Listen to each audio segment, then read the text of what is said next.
On, so it's December 6th, it's 11:30. We're gonna call a regular board meeting of the Montana Board of Investments to order.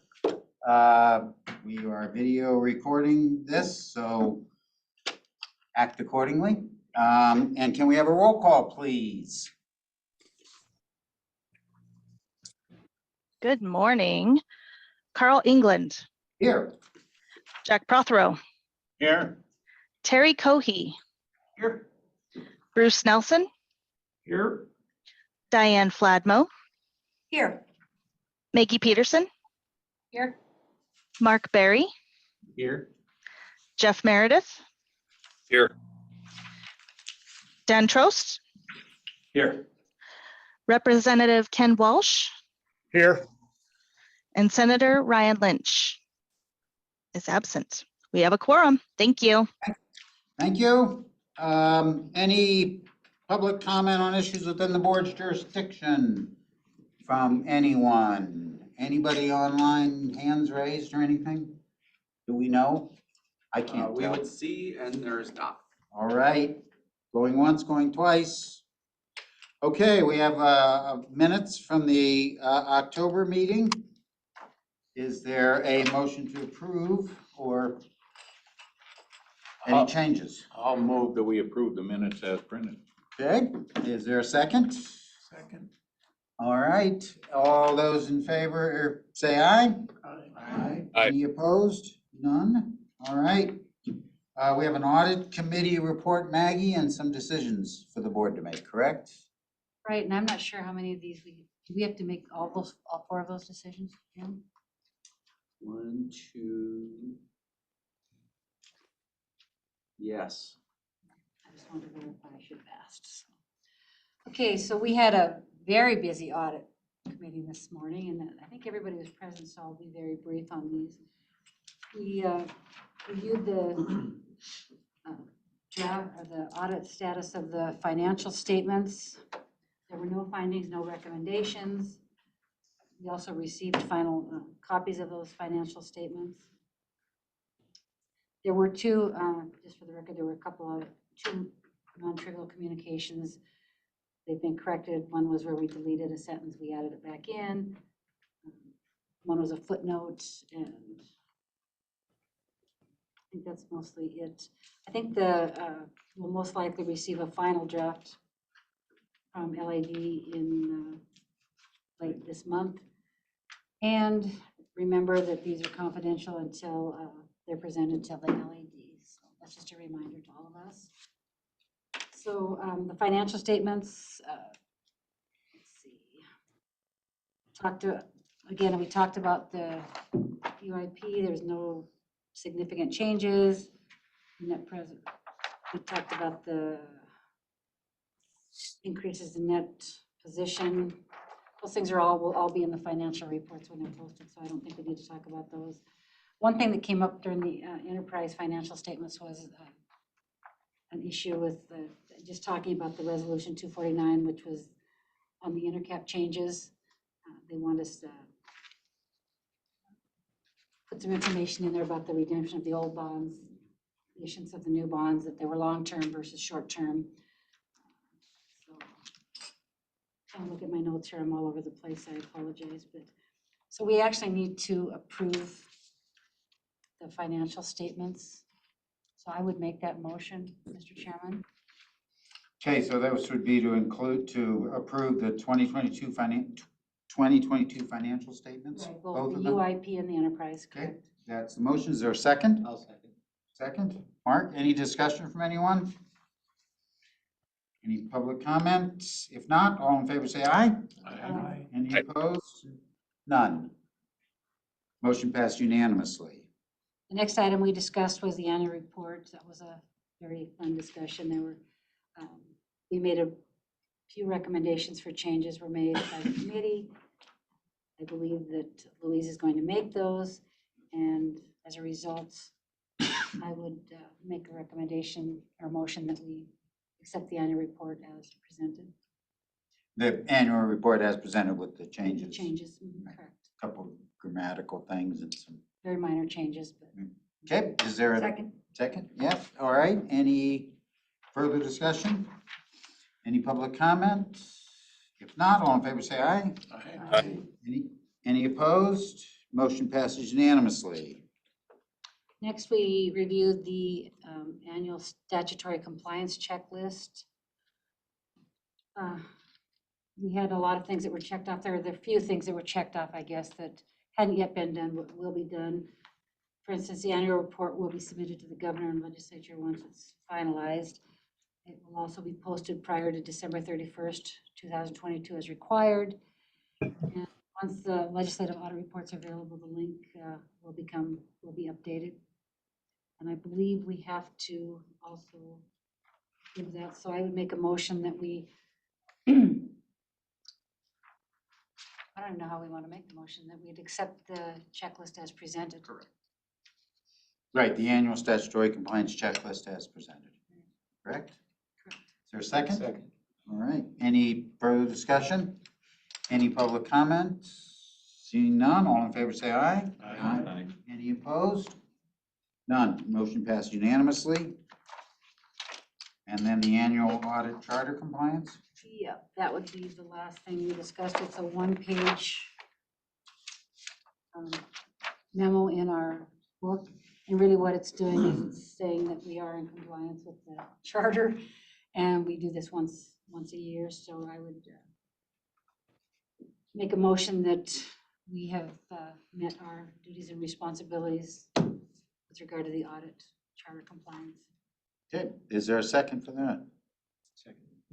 Mark seconded. Any further discussion? Any public comment? If not, all in favor say aye. Aye. Any opposed? None. Anything further, Maggie? Yeah, we had a few other updates. Executive Director Villa talked about the weekly recommendation about the security of this floor. They have started making changes. The MMFA has relocated to an office on 9th Avenue, and the DPHHS will be moving at some point. End of the month, by the end of the month. By the end of this month, okay, thank you. They will be doing some space reallocation, adjustment, I call it, modification, whatever. Stress relief, we're gonna And we'll get get- Putnam a sledgehammer and send them in. And we'll get that information as it progresses. And the question was asked, would it increase the rent to have this whole floor to ourselves? And the answer is yes, that we will be adding additional rent to the pods. That's my report, Mr. Chairman. Okay, anything further? All right, moving on to comments from pension board members. Daniel, you want to Yeah, give I us a think, report from I TRS? think Sean's gonna be here, and he'll go into detail, I think, on the most recent actuarial work. So I won't talk about that. We kind of talked about that last time anyways, but I know he'll do a good job. I think this last meeting, which was last week, I think the most interesting thing to me last week was we talked about cybersecurity insurance. I'm guessing that it's the same here as it is for us over there, that goes through the state. There's $7 million of coverage. And I think the deductible they said was 250,000. The agency would be responsible for 10% of that. So I thought that was interesting. We had talked about whether we as a group need to provide our own, like, add insurance on top of that. And the answer, I guess, was that we don't think we need to. I think the most expensive issue the state's ever had for a cybersecurity incident was between 1 and 2 million. So $7 million seems like enough coverage at this point. Okay, anything else? Thank you, Dan. Maggie, you're up again. Impera, We've not met. They'll be meeting Thursday. Okay. Next time. no update from last time. All right. Well, I presented it the last after. Representative Walsh, Good morning. good morning. How's everybody there? We're good. Good. We're impressed by your decision not to brave the roads this morning. Right, yeah, and I was plowing snow up until about an hour ago here at the ranch, and so trying to get a few other things done. So I appreciate technology. So, no Well, I'm specific. disappointed that you weren't plowing the roads between here and Missoula. That would have helped. It's called workforce shortage. So it, Anyway, any comments for the good of the order here? no, I see that, looking over the information last night, I see that Director Villa's got the watchdog out for legislative bills, which there's, I think, 3,200, 3,300 out there currently. So, that'd be a big deal. And I think there's several out there that are drafted that I looked at real quick, but there's going to be the environmental, social, and governance issues that come up and those type of things. I don't know how you guys are going to respond to that, but those will be interesting discussions. And of course, there'll be numerous other bills that talk about the pensions and those type of things. So, and I will be on state administration. At least that's the plan again. So looking at those pension funds and tweaks or whatever coming forward. So we'll appreciate any advice or counsel that you guys can direct. And if I can help in any manner, I look forward to doing that. So it's been a great experience to be involved with the Board of Investments the last couple years, and you guys best of luck. I think you guys do a great job, and like I say, if I can help do anything, please let me know. Thank you. It's been a pleasure to have you. And it sounds like you might be busy the next few months, huh? It looks like it. Yeah. It looks. All right. You're gonna earn that $50 You're a gonna day per earn diem. that $50. All right. Okay. So Yeah. what's that? It's all about the money, that's for sure. Well, if it is, I think maybe we need to talk to you privately. You're selling yourself short, sir. Anyway, thank you. So can we, any questions, for Representative Walsh? If not, move on to tab 2. Dan? All right, Mr. Chair, you've got the snapshot, you've got the draft 23 work plan. Want to have a quick conversation about this. Talked to several of you. You know, the board, with the changing board, you know, we've got more folks that have tremendous draws on their time. And, you know, in order to get full participation or as much participation as we can from all board members, what I'd propose is we move to a one-day board meeting in person and then have the second half day be either in person or remote, but focus that on the quarterly reports. So your guys' work, John's reports, and remember, we're going to change the reports moving forward so it's not so cap centric. So high level will be all assets that John will talk about. Then we'll have the directors talk about their individual asset class, but across all of our assets under management. And then we'll talk about the individual pools. So the dynamic change there, I think, facilitates itself well too. You know, we don't necessarily need to be all in the room for that conversation, but as always, if a board member wants to be here, love to have you, great.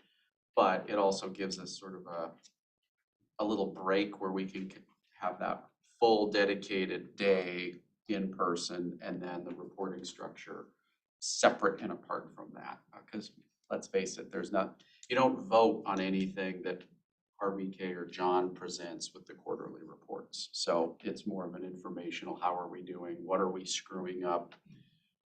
What does he try to cover up? All he knows he's screwing up, things of that nature.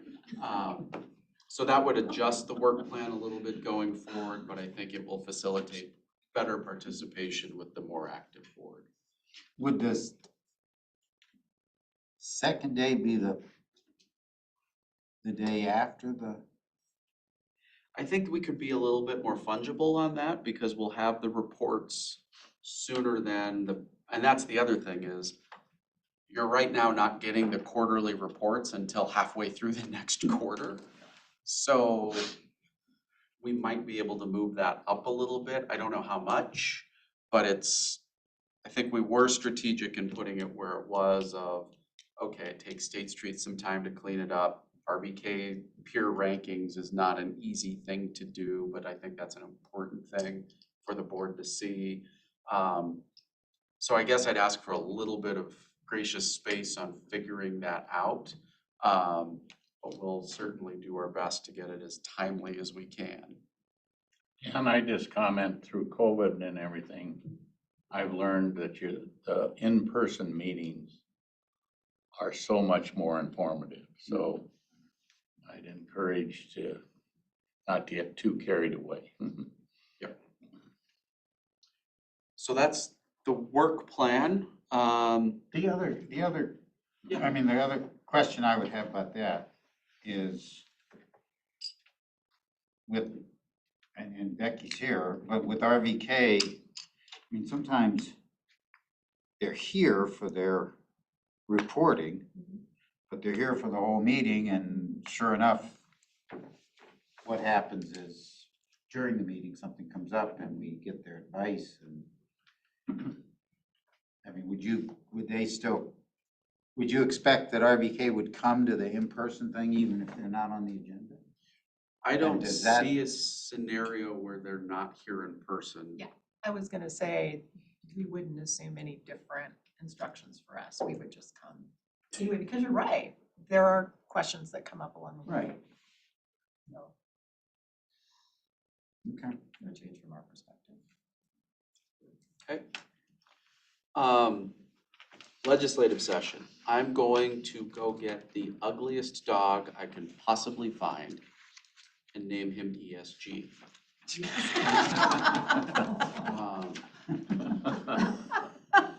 Oh my goodness. You have the most. Terrible thing to do to a dog.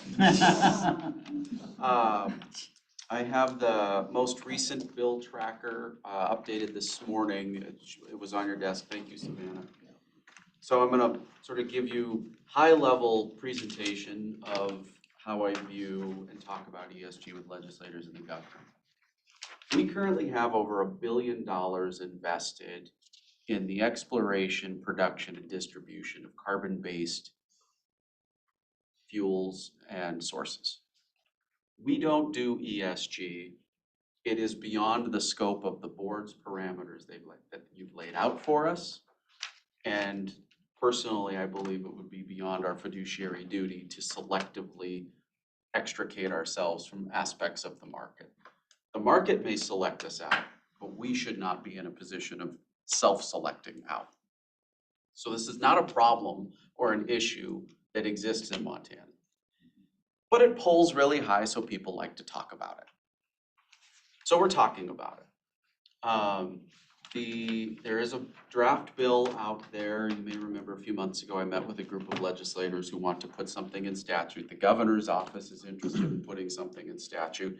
And so far, I have yet to see a bill that won't have a legal review note on it from the legislative staff, or that the Supreme Court wouldn't throw out in a second for being unconstitutional.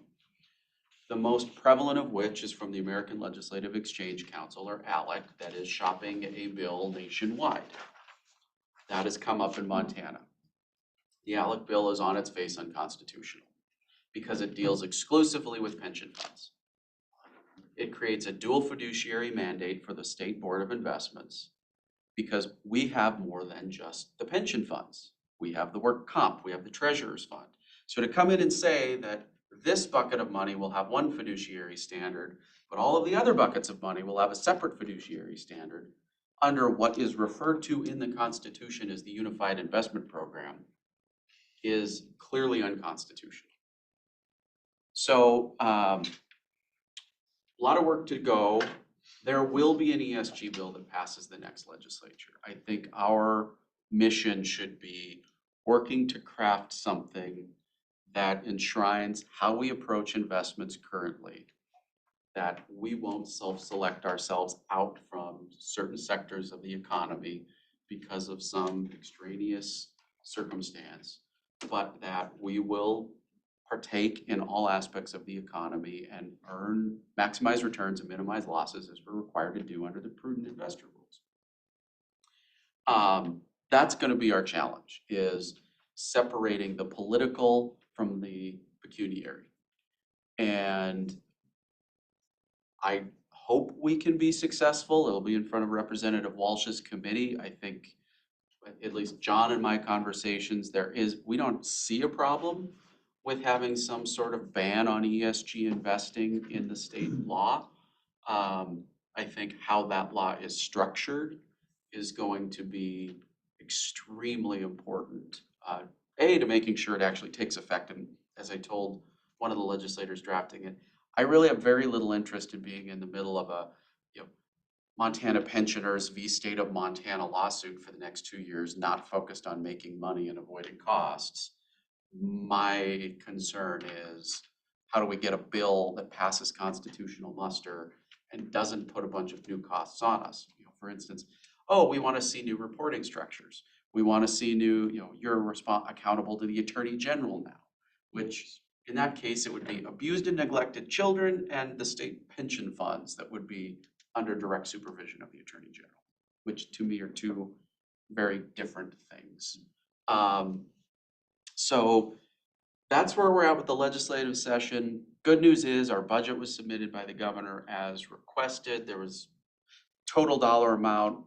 We got a commitment that they'll work with us. They moved some money around based on the personal services snapshot between operating and payroll, essentially. But we got a commitment that they can change that after session through a budget change document. So not worried about that. It's going to be ESG.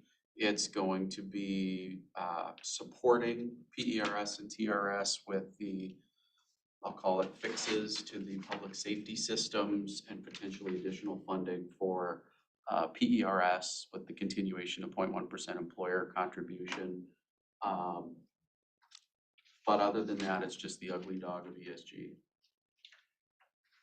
Is there any LC 3348 revised Board of Investments? Is that just a catch-all title, something? Yep, those dropped. That one dropped by Speaker Regier along with, I think, 75 other placeholder bills. So there might be something there. I could, most of these I could. So it doesn't matter, I just thought. Most of them are, we're generally revised finance laws. Yeah. Not a lot there. So. I just have a quick question for you, Dan. In the past, we've had bills, not precisely like this, but might be the French bill, the one about Israel. Do you see any difference in the way that this board handled the stances on those bills in the past? Or is it more of the same with more activity in terms of assistance in drafting the bills? So the premise I approached the ESG bill with is the same that we approach those of the board opposes any mandated investments or any mandated divestments, that we want to have access to the full opportunity set of the investment universe. And to the extent statute tries to interject itself in what is our fiduciary duty to prudently select those investments, we're opposed. Whether that be China divestment, whether that be Israel mandated investment, whether that be ESG, whatever. We believe that our fiduciary duty requires we have access to the full universe of investment options. We will select prudently whether or not that's appropriate. For instance, we've not selected crypto as a prudent investment. We have not selected hedge funds as a prudent investment. We have access to them. And that's the premise by which we approach our fiduciary duty and the legislation around it. Well, but it goes further than that too, because I don't think we ever had any of the investments on the quote unquote list of when the bill that said you couldn't invest in companies that refused to acknowledge Israel's existence. we didn't have any investments on. We on that didn't. list. We didn't, the Israel one, I think was, I mean, they're all unique. Israel was a different type of unique. China, yeah, we've got investments in China. It's the second largest economy in the world.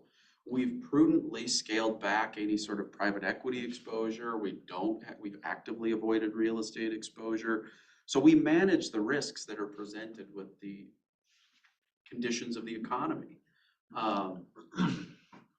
But, in this case, the China bill is back, updated the numbers, helped Senator Molnar update all the whereas clauses so they know the dollars, and, the rubles were added in as a whereas clause. So that's back. And it's an interesting thing, right? Like, we don't want any decisions made on governance, but here are the governments we won't allow you to invest in. Yeah, but it also, so I don't know. It seems to me that part of what the prudent expert requirement is, and you guys tell me if I'm wrong, is that we don't really get to lead necessarily in these kinds of things. I mean, it wouldn't have been a prudent investment to be the first entity that says we're not going to invest in China. It might be that the market,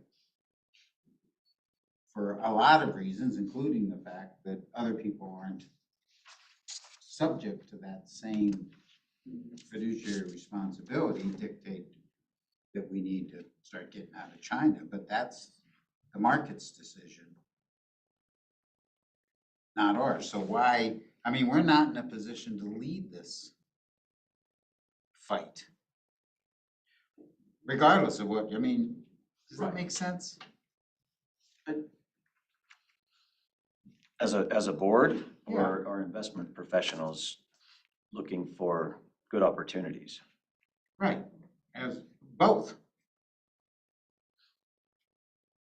I guess I don't fully understand the question. I mean, if our investment professionals think there's some investments in solar energy that might fit really well under an ESG umbrella, but with the infrastructure spending, that's going to be a good investment, and we go there, we should have the opportunity to go there, even though it might sit on one of those ESG lists somewhere. Right. But that's not the decision point. No, Right. it comes from there, not here. Right. Yeah. But it comes from there as a result, as a matter of policy.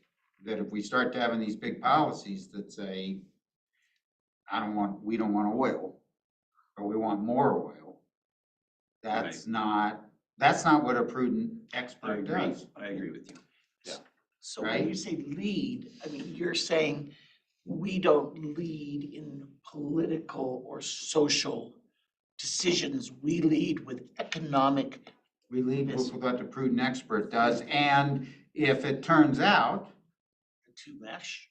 well, if it turns out that investment in South Africa is a bad idea because so many people have said from a political standpoint, we don't want that, Doesn't say- then we're out of it. Yeah.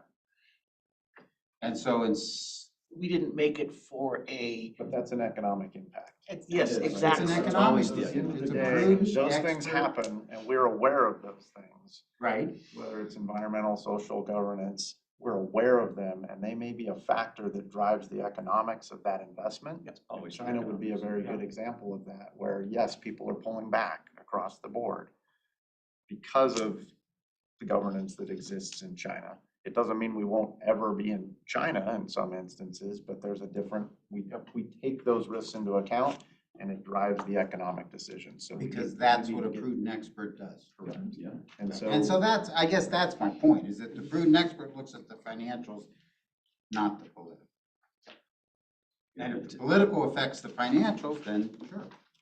To say that we can't consider environmental, social, and governance issues in those economic decisions is ridiculous. We have to be able to consider all factors in those decisions about what the best investments are. I don't know if that helps. I mean, if you could scrounge up 51 votes in the House, that'd be more.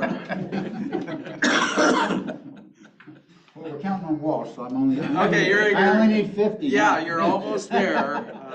Why don't you do your job? So I guess the most helpful thing I can get from the board is the position of the board is we want to maintain access to the broadest opportunity set possible. And we believe it's a breach of our fiduciary duty to have statutory restrictions placed on us. Yeah, the problem I have with that is I don't want it to come off as that being then we want to invest in China. That's not the And dichotomy. that's the, The dichotomy is that we want to invest, as Dan said, we want to invest for financial reasons, right, so we. period. Because Right. that's what prudent experts do. That's what prudent experts do. And I think the context by which I lay the table there is important. Like I lead with, we have over $1 billion in the exploration, production and distribution of carbon-based fuels. We have whatever, there's a laundry list of things we do right from the perspective of those who are pushing the sort of ALEC legislation. And we can very clearly show that we don't make these decisions through the lens of ESG. We make these decisions through the lens of, hey, this is going to be accretive to the plans. This solar investment has made 13%, and that's above our benchmark, and it's a diversifier, and it offsets all of our MLP exposure, and we have built a good broad-based portfolio.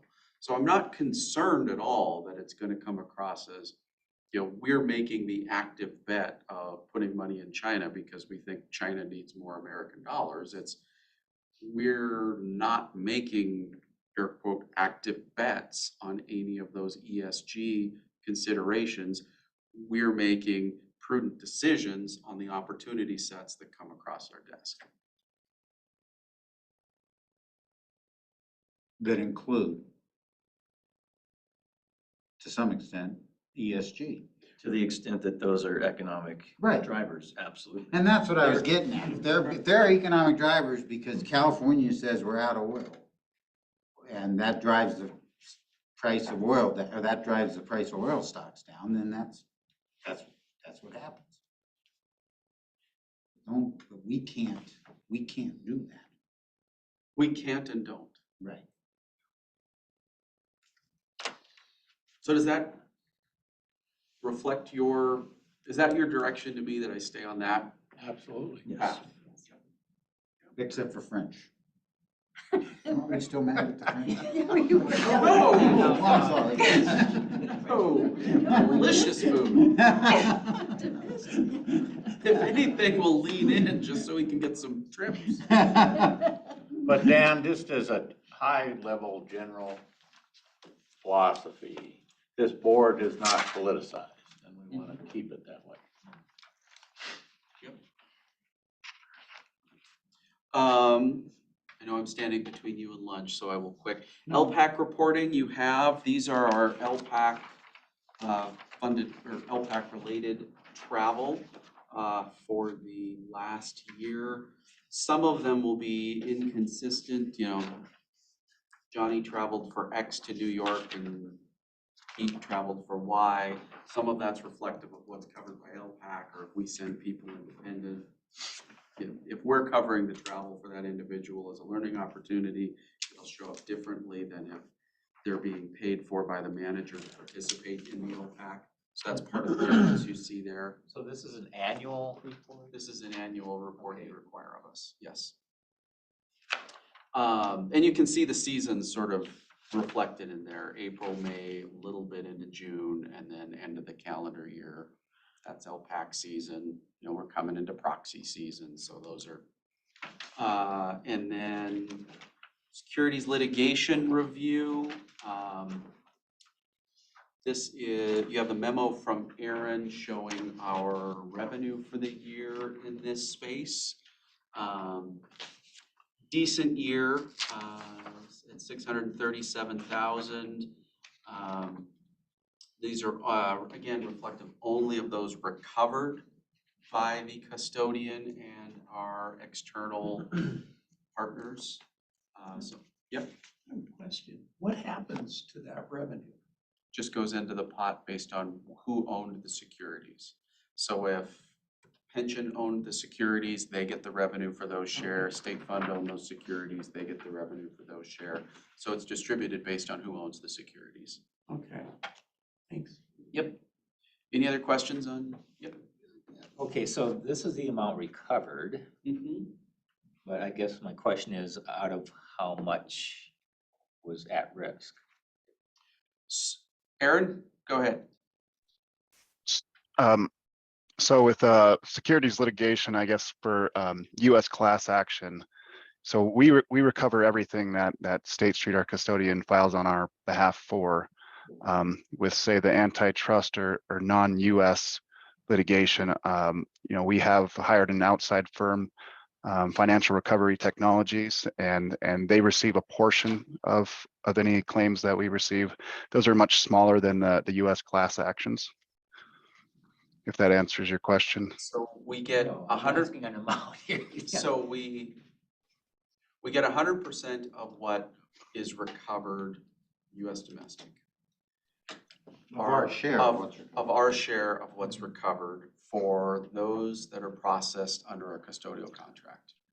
For those that are processed by the outside firms or SRT, they work on contingency. So they get between 10 and 15% of anything that's recovered on our behalf. We also have, it's based on our structure, we sort of get this I'll call it passively, in that we're not actively seeking ourselves as staff recoveries. And you have specific policies around when we'll be lead or co-plaintiff. We have one large outstanding case, and that's PG&E, where we had filed our own independent claim, and that's over $1 million. But that's, I can't really say, hey, we were expected to have lost 2.7 million and we recovered 627,000. It's, we get whatever comes in that's proportional to our share, except in those sort of sidebar ones like PG&E, where we have a projected loss that we're pursuing. Is that helpful? Okay. There's a report, this class action status report. Just tell me quickly how I read this thing. This is just a first page of many, and it's just an example of many of the class actions that were filed on our behalf by the custodian State Street. Oh, that explains why I was wondering why all of these are expired and this is ancient history, but I mean, there's a page that shows ones that are ongoing. Correct. Okay, Any other questions? Seeing none, policy 10-217, formerly known as resolution 217. These are all of the new commitments we have made with new managers over the course of the last year. We have and will do new hire briefs, as we've done with private equity and real estate, real assets, for any managers we bring on board for public markets. The brokers, it's a weird thing there within fixed income. So we can talk about that offline if there's an interest. But we don't list here re-ups because we already have that relationship, just those who have come on or have fallen off. So is it unusual in a year we didn't delete anybody? Not really. I mean, in the private equity side, it takes a long time for those tails to go away. I mean, they could be on for 15, 20 years, so. And we've had some of those funds wrap up, but they may have just had subsequent funds. So if they just wrap up, they don't make any list or whatever. They have to be, we have to We'd have not to be re-up done with with the them. relationship, so we may still have a relationship. If they have any capital of ours, they don't get closed out within State Street. okay, anything else? Anything else for Dan? If not, we will break for lunch and let's get back on time at 1, if that works for everybody. We're on. All right, well, let's reconvene you. We're at tab 3. TRS and MPERA relationship. It's good. Can we move on to tab 4? That about covers it. I don't know how it could be much better, Mr. Chairman. To tell you the truth, I think I've worked with Director Graham in various professional capacities for probably 25 years or more. And Director Villa and I think have had a relationship for what, 15, 18 years in a variety of different roles. So coming from that kind of a background, I think in other situations, we've had to get along well. And so we learned that lesson. Now we get along very well. And I hope that inures to the benefit of our respective organizations. So Well, it that's does. what I have to say about that. No, Okay. no feeling, no touchies, no hugs. Okay. Unfortunately, you're still gonna have to give your report, but we'll start with Sean Graham, if we will. Sean? All right, thank you, Take Mr. it Chair. away.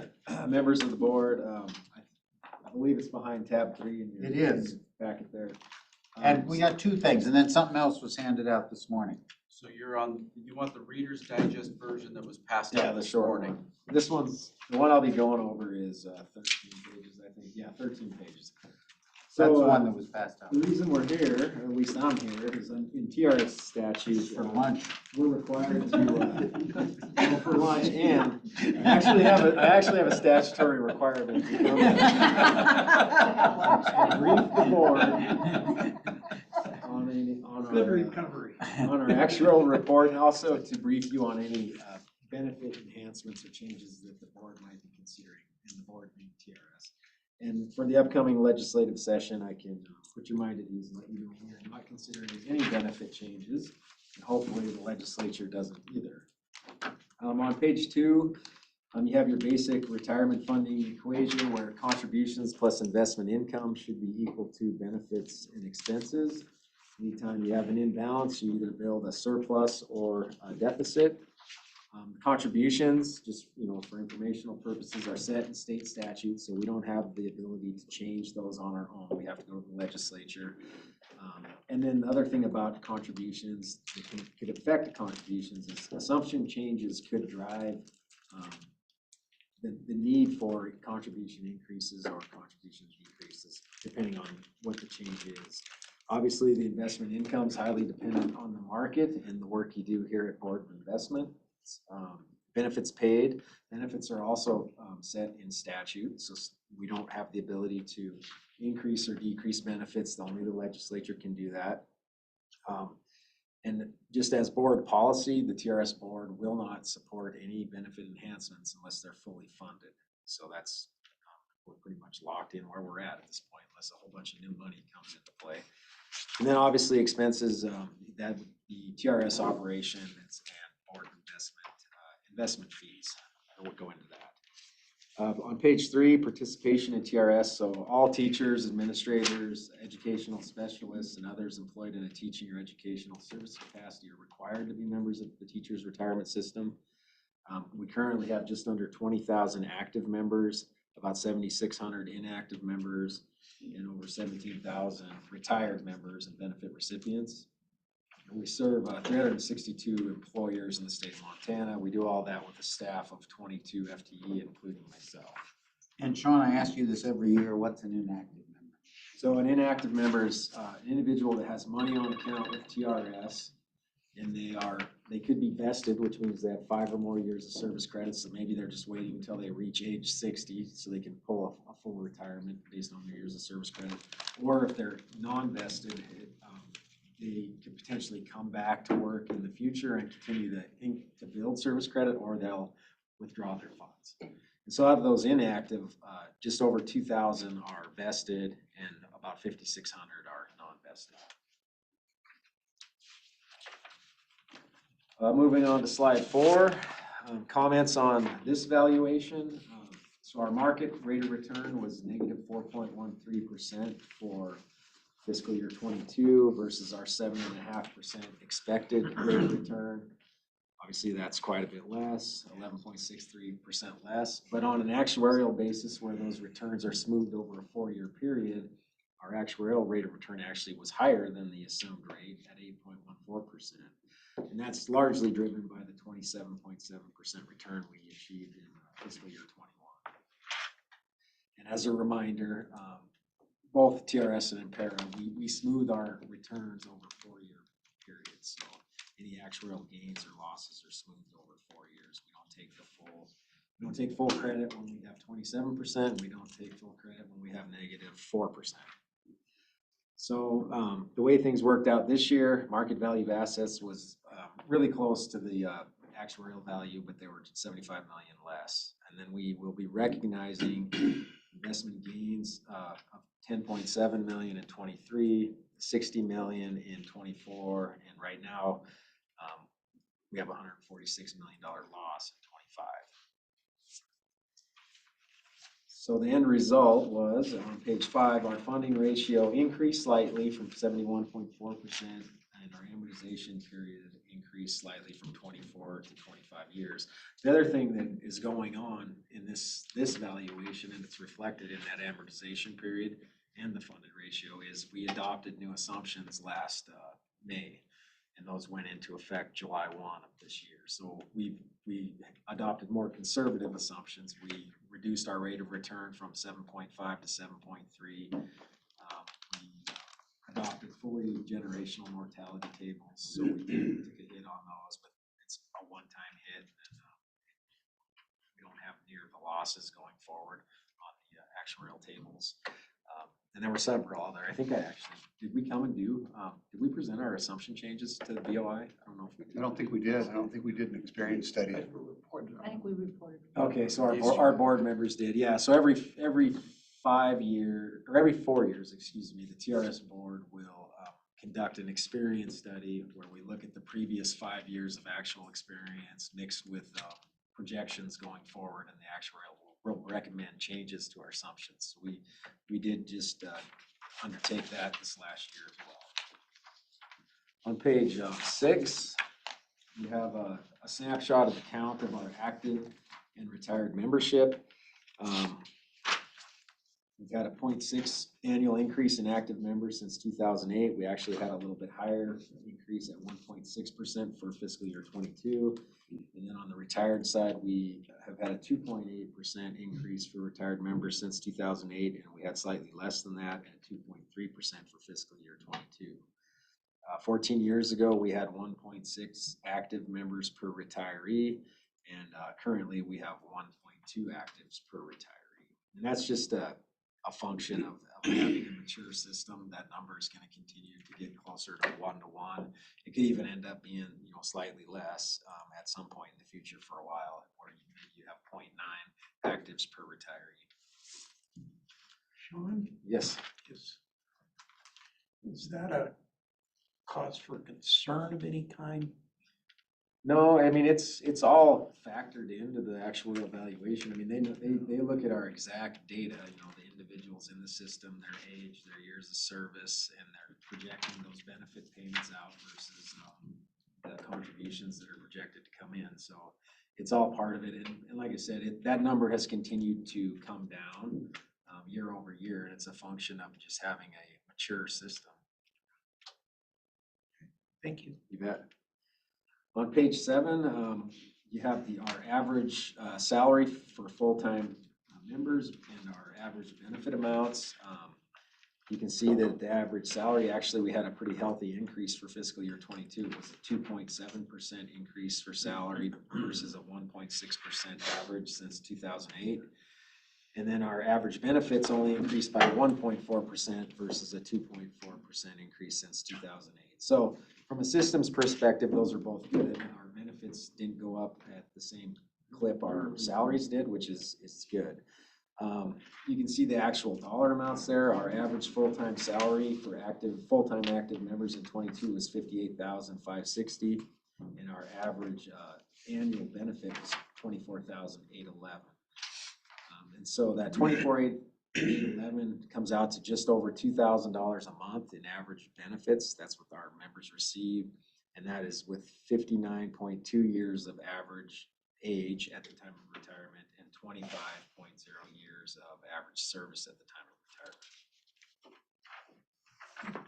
retirement. Give me those last numbers again, Sean. Sure. So for the current year for 22, that 24,811 is an annual benefit amount. That comes out to 2,067 Right. on a monthly basis. And our average age at the time of retirement was 59.2 years old. And our average service was exactly 25 years of service. And you expect that to increase because of tier 1 and tier 2?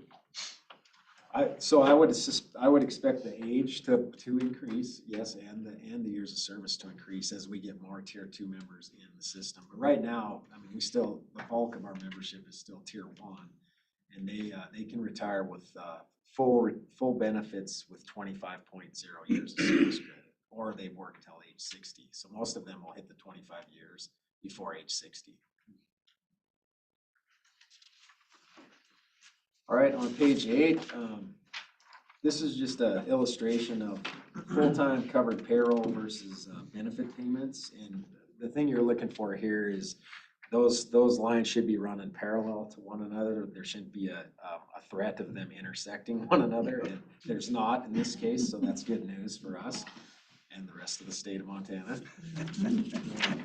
On page 9, this is an illustration of the actuarial value of assets on the red dotted line versus the market value of assets, which is the blue bar graphs. And you can see there that actually in 2022, our market value of assets and our actuarial value of assets are on top of one another. They're virtually the same thing. That's not always the case. In 2021, when we had the exceptionally high return, our market value of assets actually was quite a bit more than our actuarial value of assets. I guess the thing about why it's important to view this from an actuarial value of assets is if a lot of the private sector defined benefit plans that still exist today are set up such that you automatically as an employer have to increase or decrease your contributions based on your value of assets versus your liabilities, right? So the smoothing really comes from that approach where you're smoothing your contributions in effect by smoothing your assets. And it works well for us as well because we only meet every 2 years with the legislature, and having the assets or the returns smoothed over 4 years, it prevents the knee-jerk reactions. All right, moving on to page 10. This illustrates the actuarial value of assets in the light blue bar graph versus the unfunded actuarial accrued liabilities in the dark blue. And you can see our actuarial value of assets have increased year over year for the entire time length captured here. And our actuarial liabilities have either maintained or gone down. They're actually less now in 2022 than they were in 2019. A couple other things to point out on this. It's really evident if you look at 2017 and 2018, you can see our unfunded actuarial accrued liabilities went up substantially by almost 300 million. And the reason for that was we conducted an experience study in 2017. We adopted those new assumptions in 2018, and it increased our liabilities.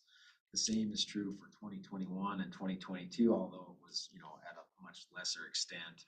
Our liabilities kind of held almost flat, but we did adopt more conservative assumptions. And then finally on page 11, these are the sort of the nuts and bolts of this, the actual results. I've already mentioned some of this. Our actuarial liability, if you look at the AAL, it went up from 6.4 billion to 6.6 billion.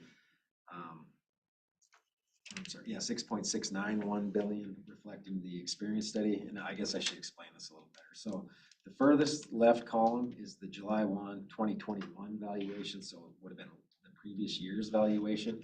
And then the next two columns represent our July 1, 22 valuation without adopting the assumption changes. And then the furthest right column is our July 1, 22 valuation with the new assumptions built into it. And so clearly, I mean, the July 1, 2022 furthest to the right is the one that is meaningful here.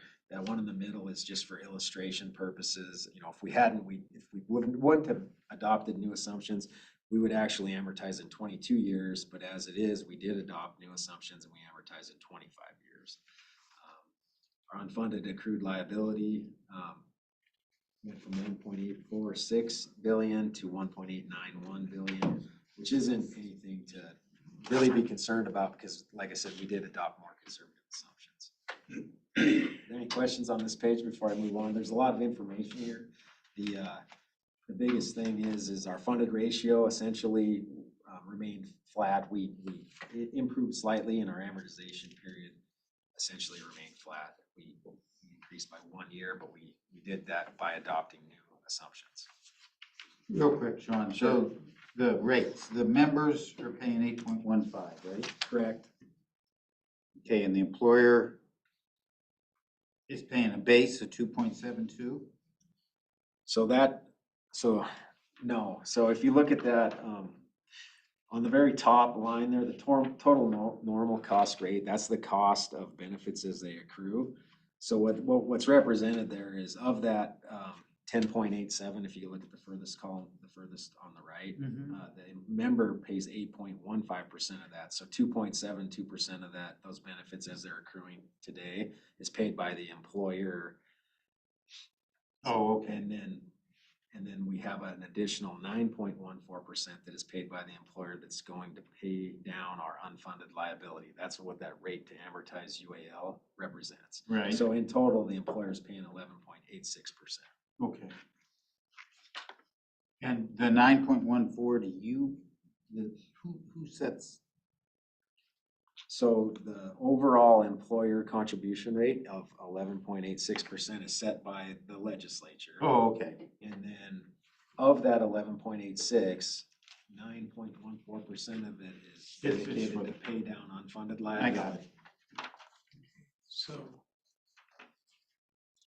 11.86 is, my math is right, 2.72 plus 9.14. Yes. Okay. Yep. Yeah, and so just real quick, so the contribution rates vary in TRS by employer, but overall between the employer and the state of Montana, we get 11.86%. And so just as an example, for the fiscal year this was based on, school district employers contribute 9.27%, and the state of Montana contributes 2.49% on their behalf. Those two together come out to that same amount of 11.86% versus a state agency or the university system. In that case, the employer contributes 11.65%, and the state of Montana contributes 0.11% on their behalf. In total, though, I mean, we just look at it as employer contributions, and it's 11.86%. Thank you. All right, moving on to page 12. This slide is always part of our presentation, and it's the one that we're required to present to the Legislative Finance Committee or the State Administration and Veterans Affairs Committee, and it just shows our progress towards 100% funding. What this represents is if every single assumption was perfectly met, we would be 100% funded by 2047. And then finally, this. And they are, right? Well, all your assumptions. I hope perfectly actually, met, right? I mean, I'm expecting John and Dan to make us way more than 7.3%. So we'll just slide this back a few years. Good to have expectations. Yeah, right. So, and finally on page 13, this is here just for informational purposes at this point, but our actuarial standards of practice number 4 is changing, and it goes into effect for any valuations conducted after February 15th, 2023. So our next valuation will have some of these new disclosures in it. And of particular interest to members of the Board of Investment as well as the TRS board is we'll be required to disclose a low default risk obligation measure, or LDROM. What that is essentially a risk.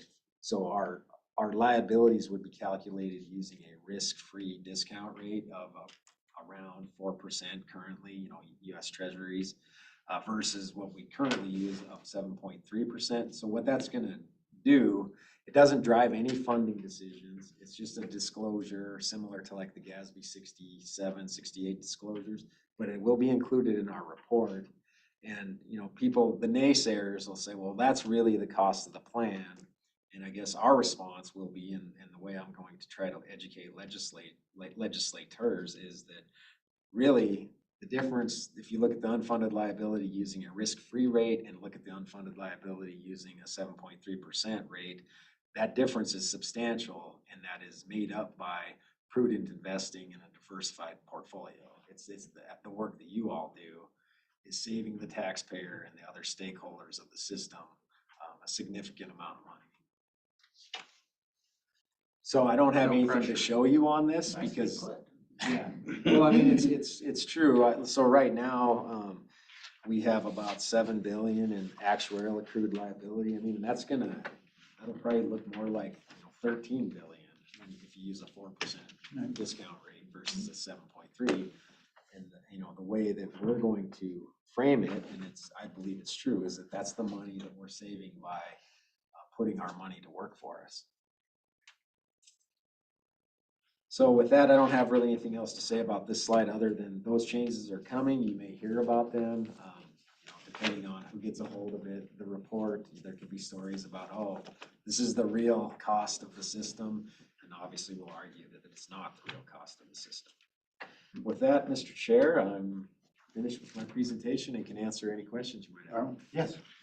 Sean, I kind of always ask this, but other than increasing our investment income for you tremendously, we're putting a little pressure on John for that. But, is there anything else that we can do to keep our relationship good or make it even better? Is from a high level or to the board here, is there anything that we need to be doing or should do or you would request of us? So I'm not giving you more parking spots. You better watch out. Tell your vehicle. Are you parking your boat anywhere? Not much to talk about, I guess. No, not much. So, actually, I would say our working relationship is really strong. I certainly don't think twice about picking up the phone and calling your director, Villa, if something is out there in one of your reports or elsewhere that I have questions about. I don't know. I don't really know how we would improve it, but certainly, you know, he could take me to lunch more often, or we could. I just bought the other day. Or we could get some more parking spots potentially, but our working relationship is really strong, both TRS and BOI as well as TRS and Para and BOI. We all are working hand in hand. Good, thank you. Do you see the legislature trying to make big changes? Undoubtedly, there will be some bills to make Right. big changes, but whether they get any traction or not, I highly doubt it. For the first time since I've been in this position, which is since 2013, the SABA committee actually has passed out their own legislative proposals to increase funding in the safety systems and in Para, which I'm sure Dory will talk about. They haven't done that in the years that I've been at TRS, which is going on 10 years now. So I think that's encouraging. Otherwise, nothing has enough traction right now going into the session that I'm aware of to warrant them passing any big changes. Anything else for Sean? If not, Dorian Bill? Thank you, Mr. Chairman. Pleasure to be with you all today, and congratulations on all your service on the board, Mr. Chairman. It's been a wonderful relationship for us as well. You might note that our slides are very similar to the ones that Director Graham just presented. And noting that your legislative liaisons are not here today, we make them simple and similar for educational purposes for legislative people. And you obviously don't need to hear the same thing twice. So Mr. Holohan and I will move through the slide deck fairly quickly, if that's all right. So the annual valuation is a financial checkup for a pension plan. It's required in statute, as Sean mentioned, and it provides a snapshot and baseline for evaluating the sufficiency of contributions and the funded status of a pension system. So this first slide is. Lori, I don't know that we have this. I didn't have it either. It's blue. That's what.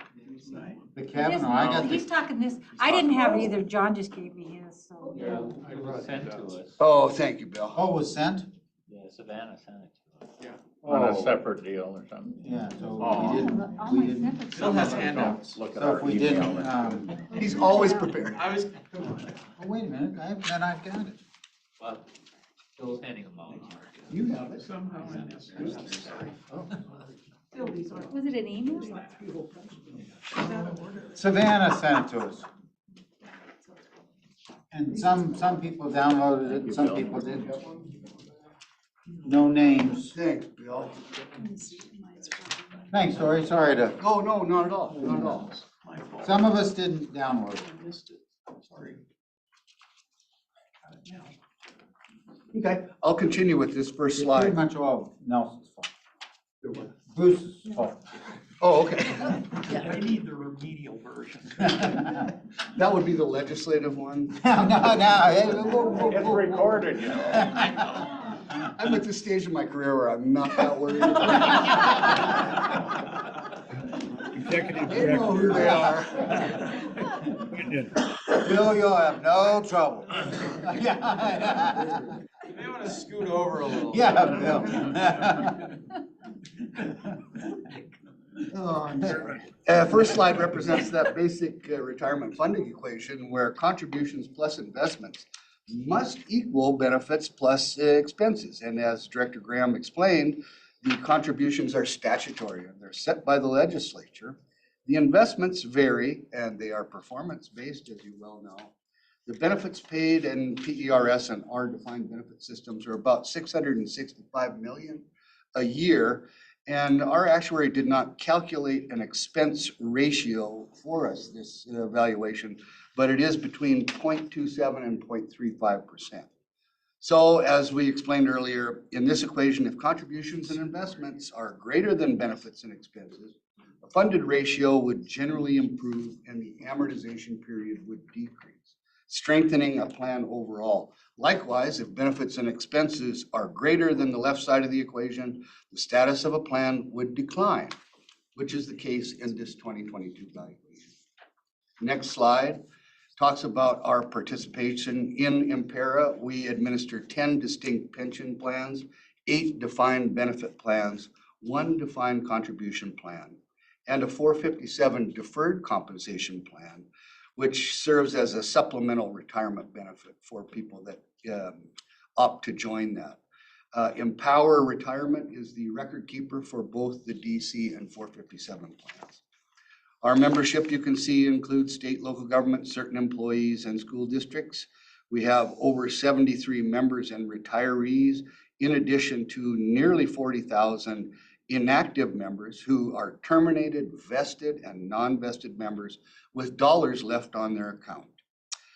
That seems like a huge number. It is a huge number. And does that cause planning or does it cause problems?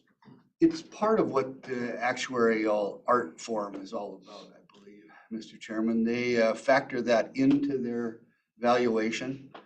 And, you know, we've talked, I guess we've had suggestions from legislators in the past, why don't you just pay that back out? That would have a dramatic impact on our trust funds if we did.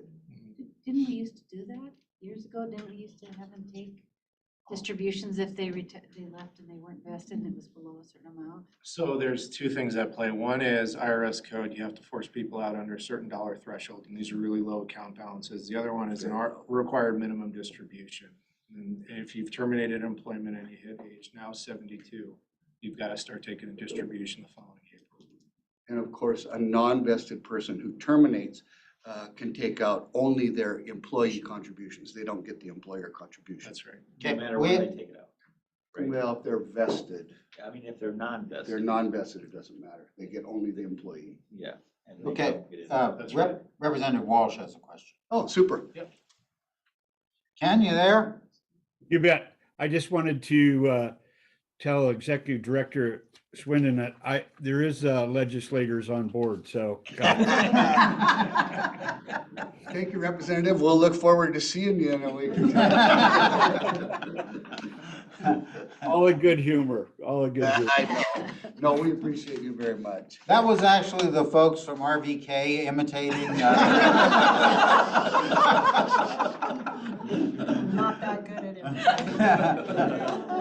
It was Boyko, right. Tim did it. I'm sorry. So, I mean, in actives, and that's vested and non-vested. Yes. Do you have an idea how much dollars are in, or a percentage of your trust that are related to that? We do have a number. I don't remember. I don't what have it the is exact offhand. number with me. We have a segregated number. Yeah, we break all that out on the accounting function. Do you have And a they- rough estimate of percentage of the? It's a small percentage because many of these are low account Yeah, balances. yeah. When you're looking at the total assets of 7 billion, it's a small little bit. Yeah. And the history is how much of that just gets left We've had years where people have left stuff on account, they pass away. We have a duty to try and find these people. Every year, we spend a good portion of the year going out and trying to find them, to take a distribution. The IRS mandates we do that. there. Oh, okay. Yep. And do you know when they reach the required minimum distribution? We do. We track that. Do you try to contact them at that point, or is that their responsibility to tell you? We like, contact them a few months before their birthday and tell them that they've got to start taking one. Sometimes it takes, sometimes it doesn't. At a certain juncture, we will force them out, though. We can do that. And when you empower force the them out, record what do you keeper do? Also Lump contact. sum distribution, Send them a check. if we can find their address. So don't you have some software though that you use to help you We track these do. We people down? I use- thought We have two programs. One's based out of California called PBI, very good one, and then we use LexisNexis Accurate to hunt for them. If you can't find them, stays in the trust. So we have a dormant Does account. it stay in the trust, or Yeah, does it so have we to have a go to whatever that state program is? That's a good question. We have a, Abandoned property.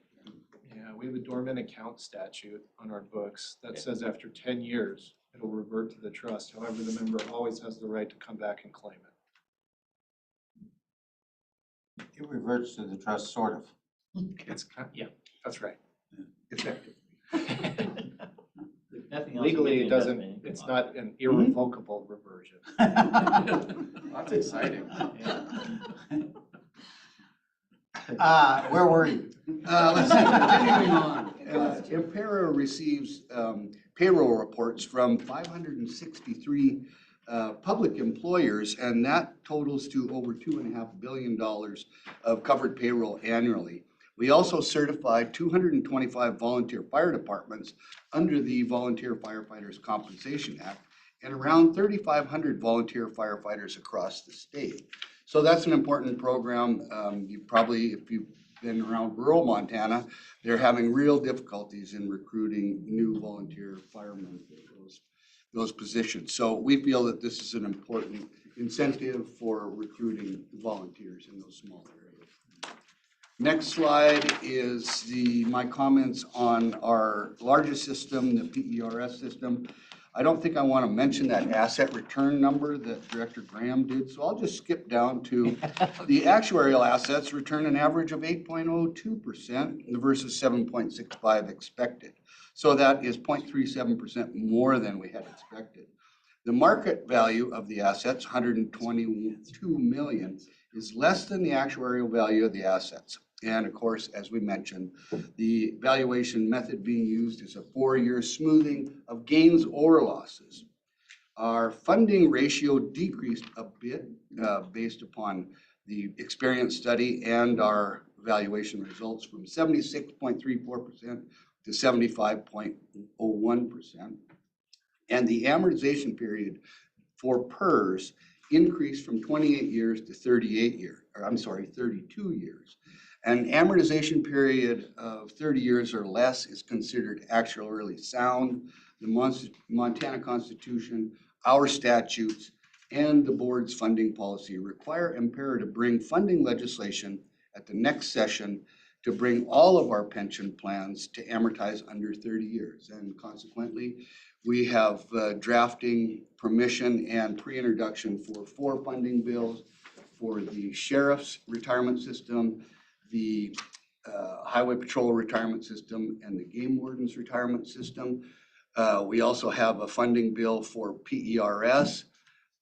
As Director Graham mentioned, the SABA committee in the interim, after we had presented all those bills, decided that they wanted to pass a committee bill to do those same things. And so we've been in consultation with the governor's office and the budget office about which package of bills should go forward to the legislature, because there are rules about duplicative sorts of bills coming before those committees. And so we're in the process of negotiating that. We also have a general revisions bill. The next slide, the bar graph on 5 shows our active and retired membership in PERS alone.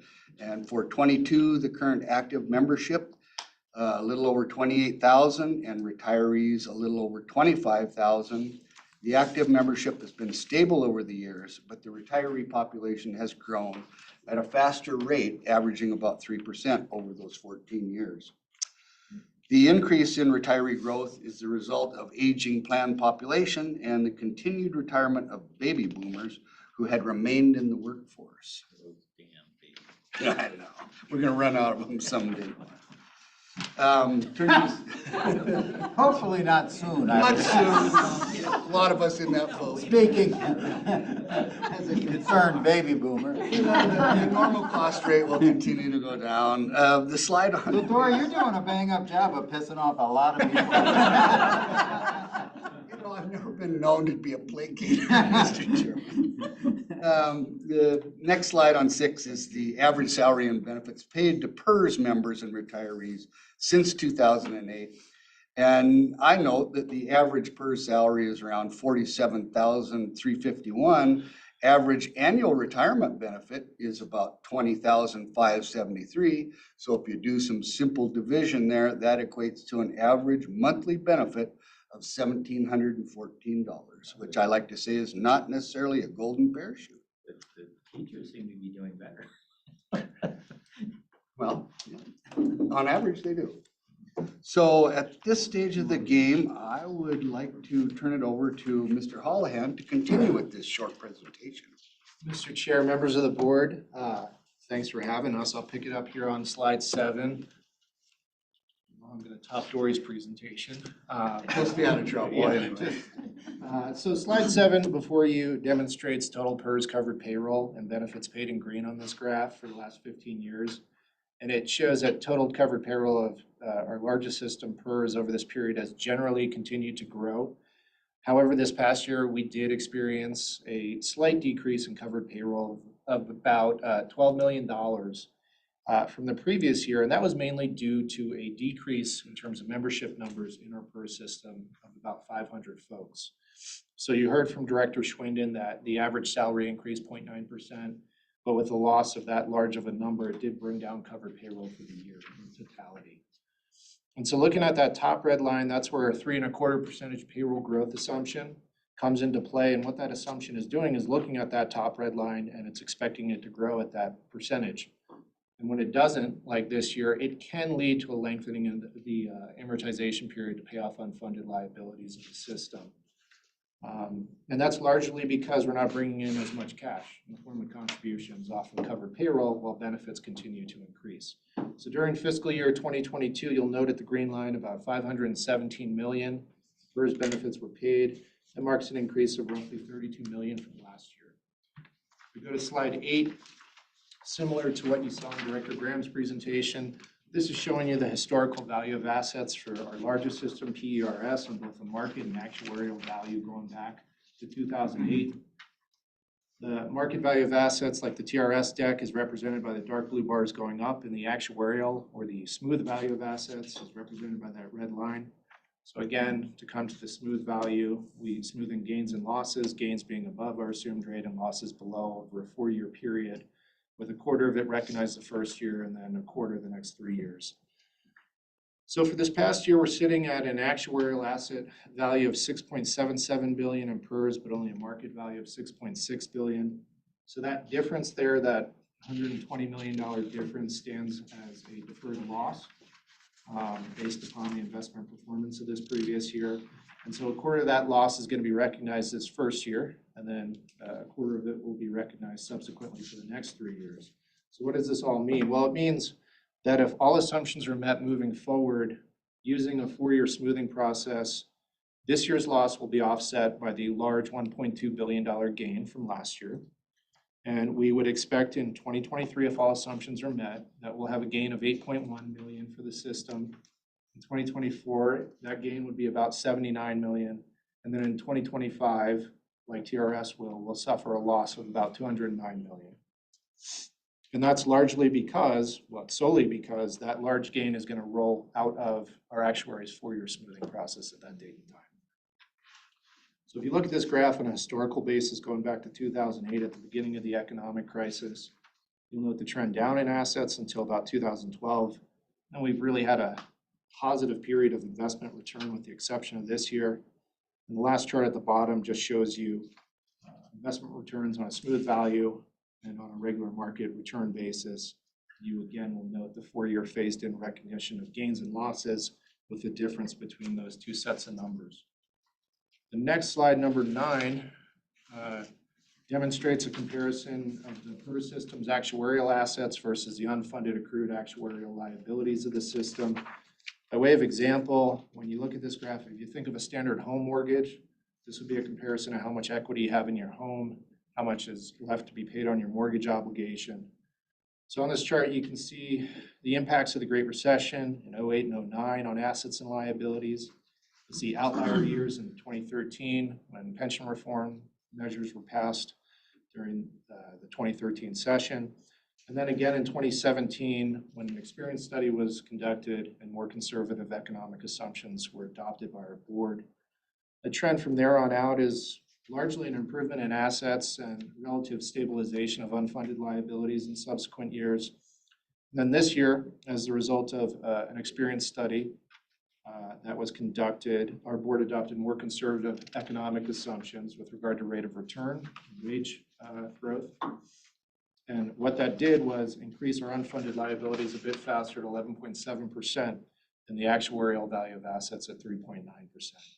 And that dropped our funded ratio from 76% to 75% funded for our largest system. You'll note on this graph, the unfunded liabilities of the system did increase from last year to about 236 million overall. However, I would highlight again that due to the tremendous investment performance from last year, which is going to be recognized a quarter this year and a quarter for the next 2 years, even though the system had an investment loss of 11.86% in totality, it was offset by that larger gain from last year. And the 4-year smooth actuarial value of assets now sits at 6.7 billion, which is up about 3.9% from last year. Turn to the next slide. This one centers on the specific funding results for the PERS system. Like Sean's slide, you'll note we display last year's valuation results on the left-hand side to what they would have been had we not changed our assumptions in the middle column, and then what the current year results are on the far-hand right side with those assumption changes in effect. So I'll just jump to the middle of the slide, 5 rows from the top. You'll note the statutory funding rate in PERS for this valuation, 16.97%. That recognizes a 7.9% employee contribution rate and an 8.97% employer rate for the past fiscal year. At the top of the chart, you'll see the normal cost rate for PERS remained relatively stable, even with a major change in our economic assumptions. And that normal cost rate is the ongoing cost of the PERS system, which our actuary calculates an actual set cost for providing future benefits to members of the plan. And that number is reflective of the new active employees coming into the system under the less expensive new benefit tier created in 2013. So, and that benefit tier, of course, has a sliding scale gate by making the normal cost rate cheaper for those new active members coming into the system. And so we're starting to recognize that 10 years down the road, and it's impacting our normal cost rate and trending it down, which is a good thing, because what that means is As your normal cost rate decreases, you have more statutory contributions on hand to pay down your unfunded liabilities. So at the bottom of the slide, you'll note the impact of the updated assumptions by our board in May on the liabilities of the system. Like TRS, we changed our investment return assumption from 7.65 to 7.3 and our wage growth assumption from 3.5 to 3.25%. That move to more conservative assumptions increased our unfunded liabilities again by $296 million, largely because the discount rate we're using to value costs and liabilities dropped. And similar to Sean's presentation, if you look at the middle column, you'll see that had we not changed our assumptions, we would have amortized our unfunded liabilities in 27 years and remained at a funded ratio of 77.5%. With the changes, we're now at 75% funded and an amortization period slightly above 30 years at 32. Sean, Bill, one more time, the two changes, actuarial assumption changes you made besides the 7.3. Yeah, so we made essentially all the same changes in terms of economic and demographic changes that TRS did. Two major drivers in terms of discounting costs and liabilities are your assumed rate of return and your wage growth assumption. Okay. And so we dropped our investment rate of return assumption from 7.65 to 7.32, and our wage growth from 3.5 to 3.25. Just in time for the 2 years of 4% raises. Yeah. We were interested that the actuary didn't recommend inflation changes too, because that is the bottom building block for all of the rest of those assumptions. But they stick by their philosophy of no knee-jerk reactions and consequently must believe that inflation is going to stabilize for the long term at 2.75%. It's transitory. Yeah. Nice. I've got a question. I think when Kavanaugh McDonald came to TRS, they mentioned a new disclosure after their group of standard setters got together and decided that 25 years might be a reasonable amortization period for public pensions. Where did our 30-year statutory where did that come from? And did we get it from them before? And now we might have to worry about that being reduced down to 25 to be reasonable? Daniel, I think the industry standard within the profession when that statute was put in place was 30 years. I think over the last probably 20 to 30 years, that has kind of changed to some degree, where you now have states doing a layered amortization approach that resets every year, or using a lower number, like 20 years. I've seen states that are using 20 years. I think our actuary would probably say the standard or best practice is trending down from 30. But Bill, it seems to me that and after the 2013, that it was still commonly accepted that 30 was a good number. I think that's true. Yeah. Isn't full benefits at 30? Yeah, I think the other thing is it's meant to reflect kind of the long-term horizon of a person's career and when they're gonna be fully vested at full retirement age. I think that went into play. I think our actuary would say, there's not really a huge difference between 30 and 25 years in terms of how big these plans are, but, I think they said there'd have to be a disclosure. Is it another disclosure that'll mention that something about 25 years? So the ASOP 4 Yeah. isn't gonna necessarily prescribe going to 20. I would say it's more about like the last 5-year trend where as an industry, the actuaries have shifted gears from 30 to 25 or 20. And it's largely driven, like Bill said, by the layered amortization approaches and things like that. Nothing in ASOP 4 will require the board to do anything differently. The constitutional requirement is that they're funded on an actuarial sound basis, and that's always been based on the industry standard of 30 years.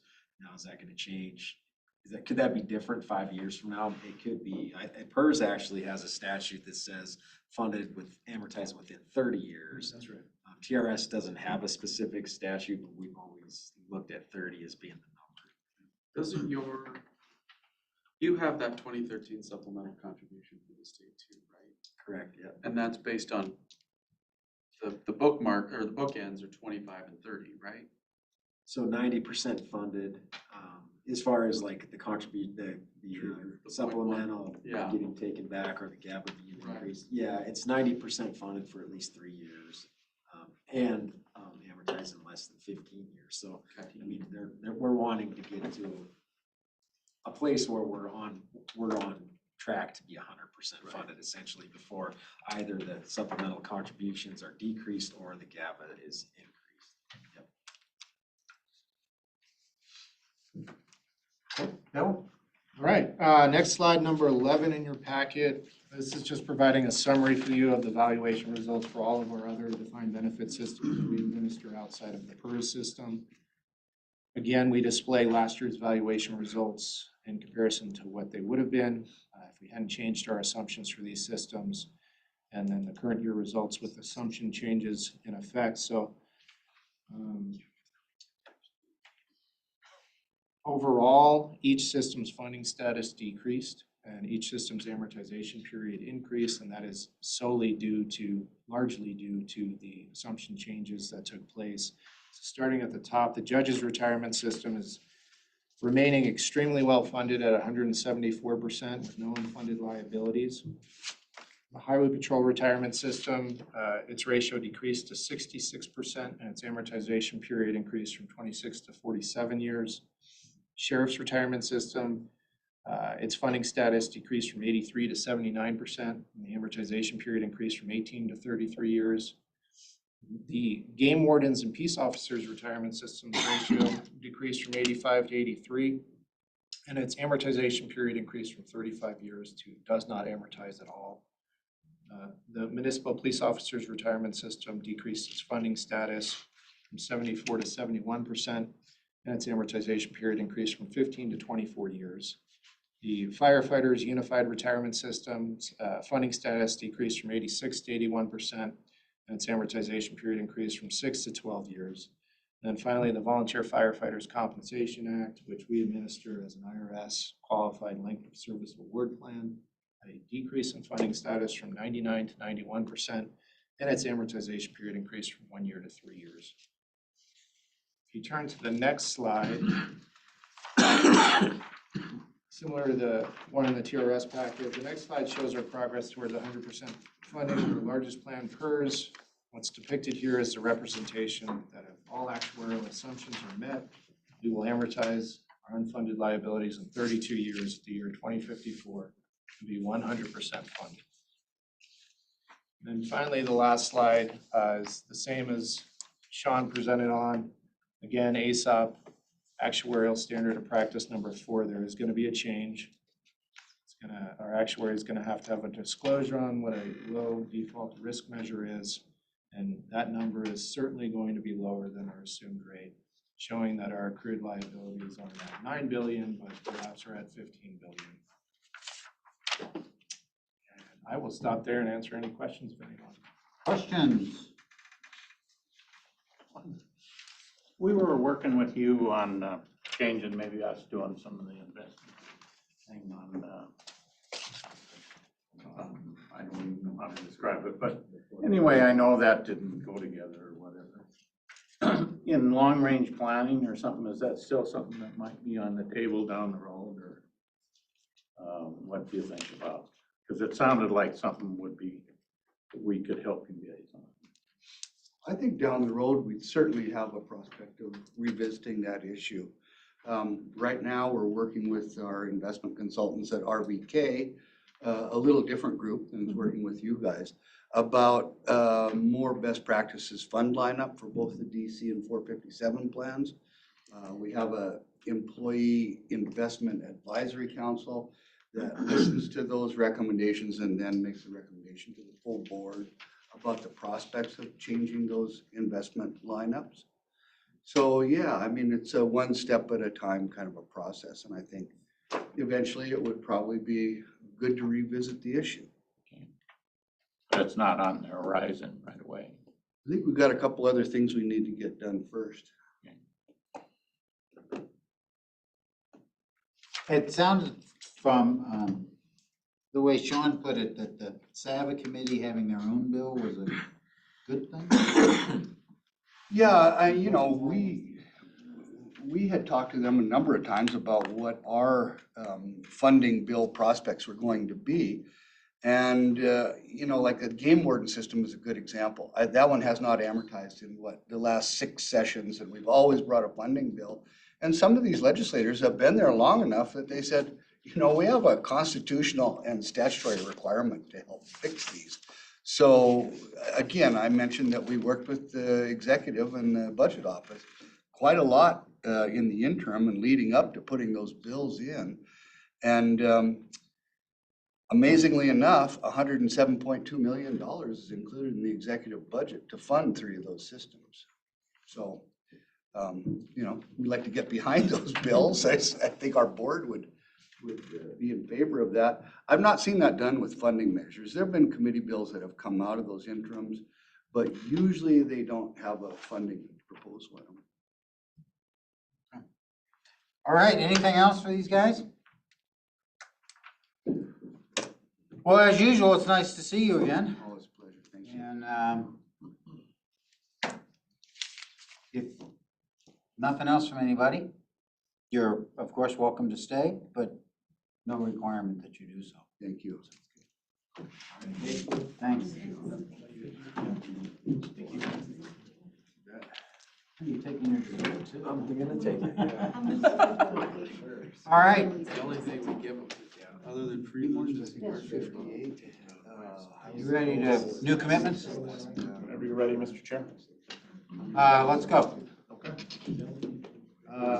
So new commitments, tab 4. I am pinch hitting for Ethan. He's at a manager meeting. Hang on here for a minute. Are you guys about done or? Just got a question. Do you have a question? I mean, can we, I just don't wanna. He was looking through the slate of bill drafts that are out there, Oh, okay. and there's a number of them. There are. Oh, yeah. Thanks, guys. Okay, tab 4. Tab 4. Pitch hitting for Ethan. I'm pinch hitting for Ethan, so I believe it's the brief that you have first here. So real estate asset class, Sweetgrass Equus. So this is the 3rd separate account I think that we have brought you over the course of the last year or so here. So this is, as I said, real estate, 4+ category primarily. Working with an existing manager to set up a separate account. We have a couple of prior funds and experience with these folks. This particular portfolio will be focused on multifamily assets, apartment assets, and industrial. So a mix of the two. No more than 40% industrial in the portfolio, so minimum of 60% in the multifamily space. They typically play in what we would call probably tier 2 markets. So think Austin, Charlotte, Orlando, Denver, Salt Lake, Seattle, rather than say tier 1 markets, which would be New York, LA, San Francisco. So that's where they play. Be a $100 million commitment from CAP, and Trust will also commit $50 million to this portfolio, so 150 all in. Manager is committing 5% as well, which is a little higher than, usually we require, call it 2% from managers in most funds that we're in. I guess I would just mention the same as we talked about with the other separate accounts, kind of the 3 reasons we like doing a separate account here in this space would be that we get to have a long-term hold. So this is a 15-year term with 2 5-year extensions if we so choose. So as opposed to a typical real estate fund, which might be a 10-year fund. So we're not rolling, having to sell good assets, roll that into another fund and experience all the fees and everything that's associated with going into the next fund. We buy good assets, we develop those assets, our manager does, we keep them, and we keep clipping a coupon, if you will. Secondarily, the fees and the economics here are more attractive typically than what you would see in most funds that we would go into. So a 1% management fee as opposed to probably a 2% being a more typical market fee if we were in a fund. And then finally, control. Of course, in a separate account, we have a lot more control. It's our account. We have a lot more freedom to fire this manager should something occur. Of course, we'd probably have to go out and find a new manager or something if that were the case. And obviously that's not expected, but nonetheless, it exists in a way that it doesn't exist in most funds. And we do have oversight control, if you will. So again, we're hiring the manager for their skill in selecting these assets, but they will present them to us. And, we could at any point say, no, we don't want that particular asset for whatever reason. Not expected to do that on a regular basis or anything, but again, something that we wouldn't have in a fund. So with that, maybe I'll just open it up for questions. And you probably don't have this off the top of your head, but what % of our real estate is multifamily at this point? It seems like we've got a lot. Yeah, 26%. I think it's actually in the back in the Okay. appendix of the, okay. of the quarterly report for tomorrow. And you'd think that that's a good asset class, given what we also know about real estate, but Yes. it just seems like housing has been such a area, just. So we still have, if you look at kind of the long-term trends, we still have a significant undersupply of housing in the US. Homeownership is. Pricing wise, Yeah. there's a greater push towards renting rather than owning and certainly for a longer period of time. So all of those trends continue to but, push and yeah. the demographics continue to push towards that being a pretty good asset class, sub-asset class within real estate. I know a lot of this is confidential information when we're working in this environment. How can the board be sure that we're in compliance with those kind of things? Not sure I follow Jack Well, compliance. I with- mean, you've got a confidential agreement with this group or others. Mhm. But how do I know as a board member that you're following that confidential agreement? I mean, That we're following the terms The within terms the of the agreement that agreement. we have with them. Yes. You're not getting sued. That's what I'm trying to There you go. avoid. We're not getting sued. But I mean, I know all this meeting is open and everything, but Yeah, is there, I just want to be sure that we're doing things right. So, we're in constant communication with these people. I mean, this is like, a level above being on an LPAC because it's our portfolio. So we're having, this is no different than any other fund where we're having probably more regular meetings and more contact with the manager in terms of what's going on a day-to-day basis. From a, policy, high-level policy perspective, it's still in the portfolio. Dan Zarling's, still looking at, what's the exposure. We can see the underlying assets that are in this portfolio. So all of those types of checks are still going on. I'm not sure if I'm entirely answering your question, Well, Jack. basically, I want to just feel comfortable that you have the ability to do the proper checks with those confidential agreements. Absolutely. I mean, we have, again, I think even more control and more contact with the manager in a fund, in a separate account like this than a fund. There's really nothing different about this than say a fund other than call it a fund of one. The same legal agreements apply. In other words, this goes through all of our same legal counsel that would vet, the documents for a fund. We have auditors, we have, agreements on how things are priced. All of those things still exist and happen on a regular basis. So we can't hire Carl No. or somebody else can't. So how does it work with the fund of one? I mean, so I presume, you're in you're in a commingled fund, that that the manager's making the investments, letting us know what they are, et cetera, et cetera. So is it the same in a fund of one, or do they call beforehand and say, well, we're thinking of buying this property in Charlotte? What do you think? Yeah, I would say it's a little more the latter, so we probably have a little more knowledge about what's going on. I would say in a fund, it probably happens, we go to, say, the AGM meeting, you know, and they sort of tell us, well, here's what we bought, or here's what happened, or what we did, whereas in this may not be true in every case, but generally speaking, you know, yes, they're gonna reach out to us kind of preliminarily and say, well, we're looking at this opportunity. Any issues? No issues. Okay, we're gonna, you know, so we're a little more involved in the steps of their due diligence process. And them communicating with us and saying, you know, here's what we're looking at, here's what we're thinking about. Now, I don't wanna oversell that, because we are hiring them for their skill and what we believe that they can do and they have done over, you know, a long period of time. But we do see a little more information about what they're looking at and what they may be pursuing. And then flip it from their standpoint. I mean, so they give you that information and Ethan says, I'm not comfortable with that. Then are they more responsive, or are they in a position to say, well, we're really comfortable with this and we're gonna buy it? No, we would have control of that.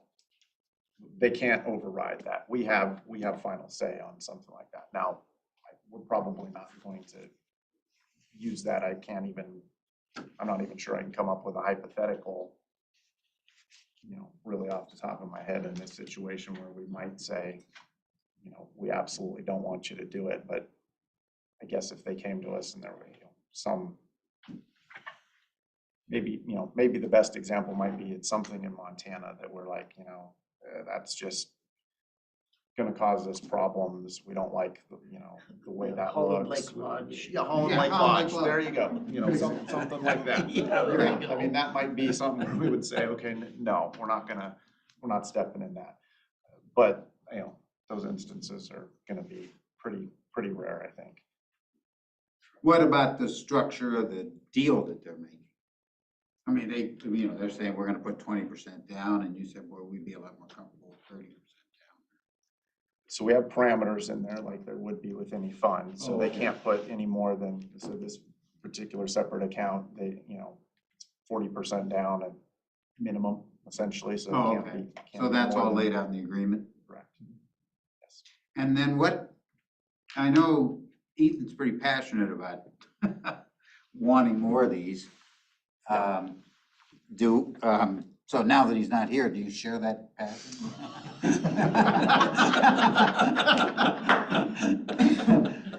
So I will tell a couple of, Ethan's passionate about everything he does. You are not wrong. So, I mean, this is a broader issue, but of course, you know, you're well aware, we'll talk about it more tomorrow, you know, just given the asset allocation dynamics that have happened, you know, illiquid assets and real estate and other things have done well and or haven't repriced in some instances to whatever degree. So if you look at our asset allocation right now, our real estate is above the midpoint by 2%. You know, public market stuff is underweight a little bit. So from that perspective, there's a little bit different dynamic in the separate accounts in terms of the money getting put to work. It'll tend to go a little bit faster in most instances. It's kind of a broad statement, but I basically said to him a couple of months ago, because these have been in the works, as you know, for probably 2 years on all three of these, maybe longer. I said, look, this is great. I like the separate accounts, but we're not doing any more right now until we get some experience with these and because of where we are in our asset allocation ranges. So I don't And then want to, after that, he committed 150 million. this one was in, you know, this one was in No, the I'm works, kidding. right? I mean, so this has been in the works for a long time, and that's not to. So I don't want to take away from the idea that this is a very good idea, and I think it's, you know, gives us control. It's buying down our fees, which is a big deal, and I think, you know, broader than that, the hold time more appropriately matching with what we want to do and avoiding kind of the churn and the fees that are associated with trade and real estate. So it all makes a ton of sense, but at the same time, got to be sensitive to what, you know, our needs are for the broader asset allocation and things like that. We will, I'm confident, undoubtedly do more of these, but, you know, have some breathing space here. We did a few. Let's see, you know, let's make sure everything works the way we expect it should, you know, as we get experience with these ones, and, you know, we'll do more in the future, and, you know, and we'll do, you know, we'll do more funds too. It's not an either or thing. Becky, any concerns? No, you know, when we first talked about this, and it's been a year, somewhere around At there, least, yeah. we pre-announced the idea that you're going to convert some of these core commingled funds to separate accounts. It's an evolution in being able to have more control over those components of the portfolio. We've got other large public funds that do that too. And the nice thing is, some commingled funds, in fact, most of them have that core stamp. They're in every property type. There may be some differences here and there. Here, you can actually design a program and say, hey, in this case, we want to look at multifamily and control how much development is going in that portfolio. And it allows you to be more involved. You know, the core funds are deciding when to sell properties by when they need to produce cash flow, or if they want to refresh the portfolio. You get a say in when you want some properties considered for harvesting, Right. as well as the paradigms of how much income is coming off versus used for other purposes. So it just gives you another level of control. That is helpful. And there are times in real estate markets where these big commingled funds have extended your request to get liquidity, because they have to go out and they've gotten a whole bunch of requests all at the same time. They have to manage the ongoing interests of investors that are staying in with those that are leaving or those that are taking a significant portion of their capital. You're in control of this here, and it's not like you're controlling the real estate market, but it's your needs that dominate how this fund is going to be managed. So it helps you avoid some of those traps too. But it is an evolutionary step, and one that we really supported when we first started down this path. And that's an excellent point, Becky, that I didn't mention. Part of the, let's, you know, hold on with more separate accounts, particularly in the real estate space, is that we have redemption requests in from a bunch of our core managers. And it is going very slowly right now because everybody has flooded in for those requests. So we will get a fraction of what we've requested, what we already have. But each quarter we'll get a fraction of what we've got out there in the redemption queue. And, you know, that's, you know, they're liquid going in, they're not so liquid coming back out, as we've experienced many times now. Obviously, having these separate accounts means you've got to have more staff involvement and more staff. I mean, that's the other side of that coin. And I think it's a smart move to say, okay, we've got enough right now with the staff we have. I would say yes and no, Terry, to that. So you're right, there's probably a little more involvement, but the other piece of that is, and Ethan and I have talked about it, we're not there yet because we've just started this, but when you look at these programs, so we get to give, you know, 100 million to these guys. So we then don't have to vet Fund 9 and Fund 10 and Fund 11 and Fund 12 as they come due, because we're not turning it over. So there's actually less due diligence that needs to be done on just rolling into the next fund. But there is an ongoing due diligence, you know, with the fund, with what you've got. But it's a little, I would say that's an easier lift in probably some instances. That was my question. Becky said you have more control. My question was, do you want more control? Well, Mark, did you have a question? Right, yeah. The carried interest rate here, it says 20% with a 50/50 catch-up. How does a 50/50 catch-up work? So 50/50 catch-up is, so the hurdle rate is 8%. So we get our 8% return. Once that 8% return hurdle is met, then the manager gets 50% of the profits until they catch up to that 80-20 split that we've agreed to. That's just once in the life of the investment. Correct. Nuts and bolts question. So Equus Capital Partner Limited, how many limited partners are there in this? And whose name is on the deed? I mean, I'm trying to still wrap my mind around how these separate accounts actually work. So so we've actually Sweetgrass Equus is the fund.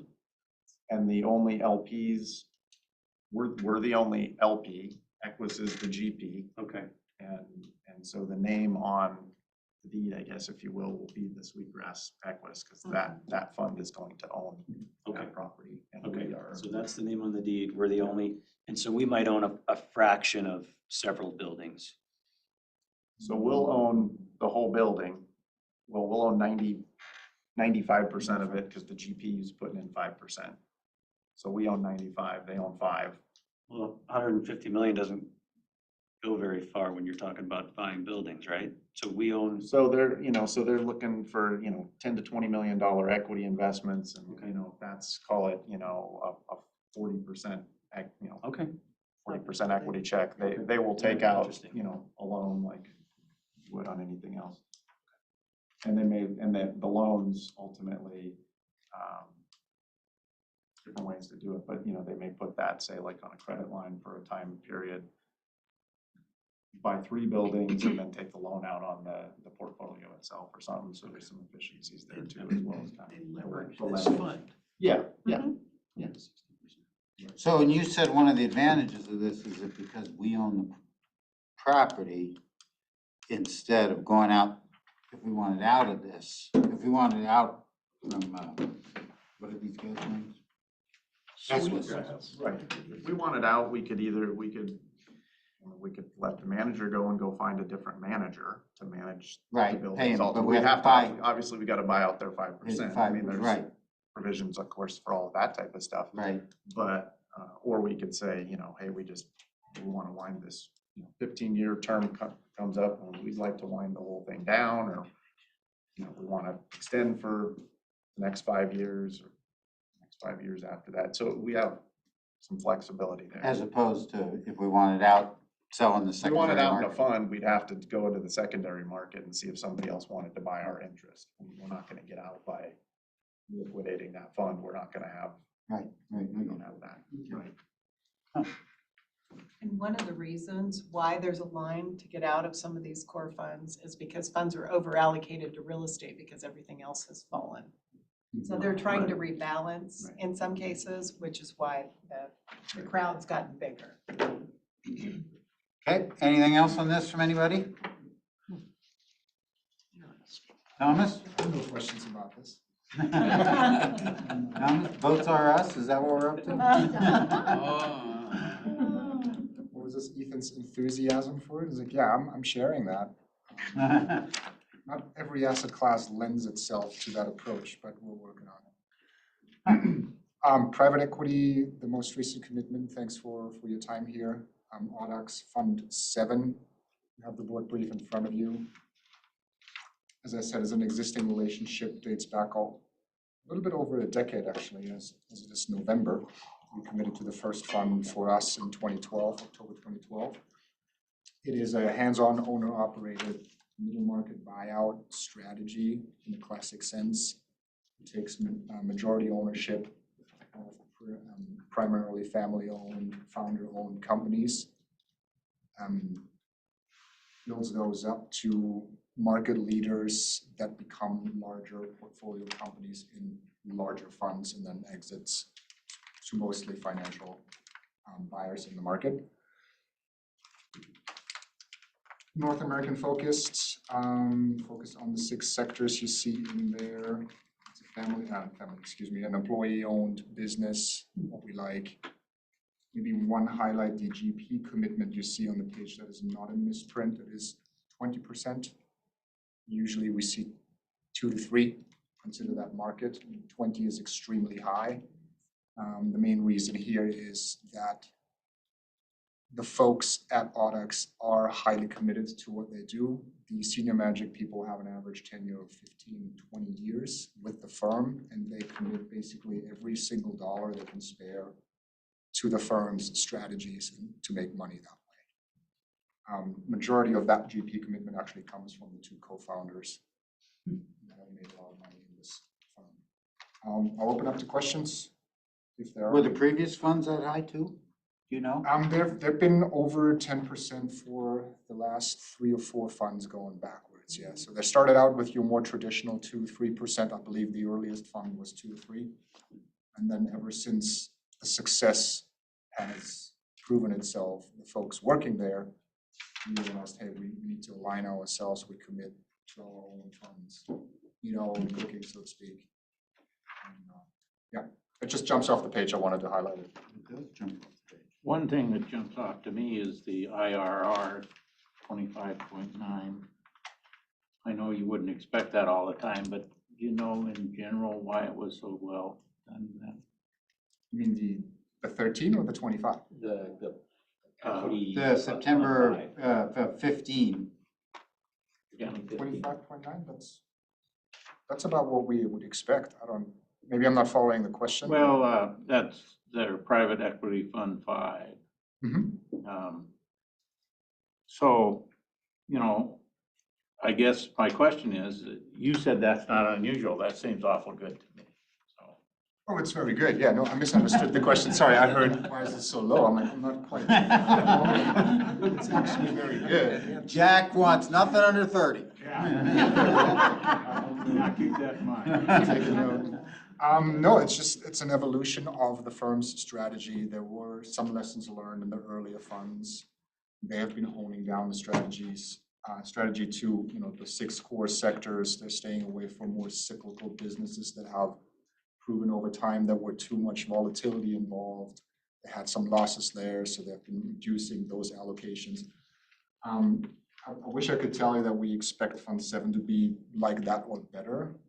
I wish that. I wish, I can't make that promise, but it's for us, it's an evolution of the firm and the strategy, and we would hope certainly that they are in that 20+ category go forward. And continuation of the notion that when we have managers we like, we're ready to make bigger commitments than we did before. Correct, so there's $60 million, I should have mentioned that, in line with our pacing for this year and go forward. All of our buyout commitments have been 60 million this year. Yeah, you see the smaller checks, again, this dates back almost a decade when we had a different pacing structure in place and the commitments were smaller altogether.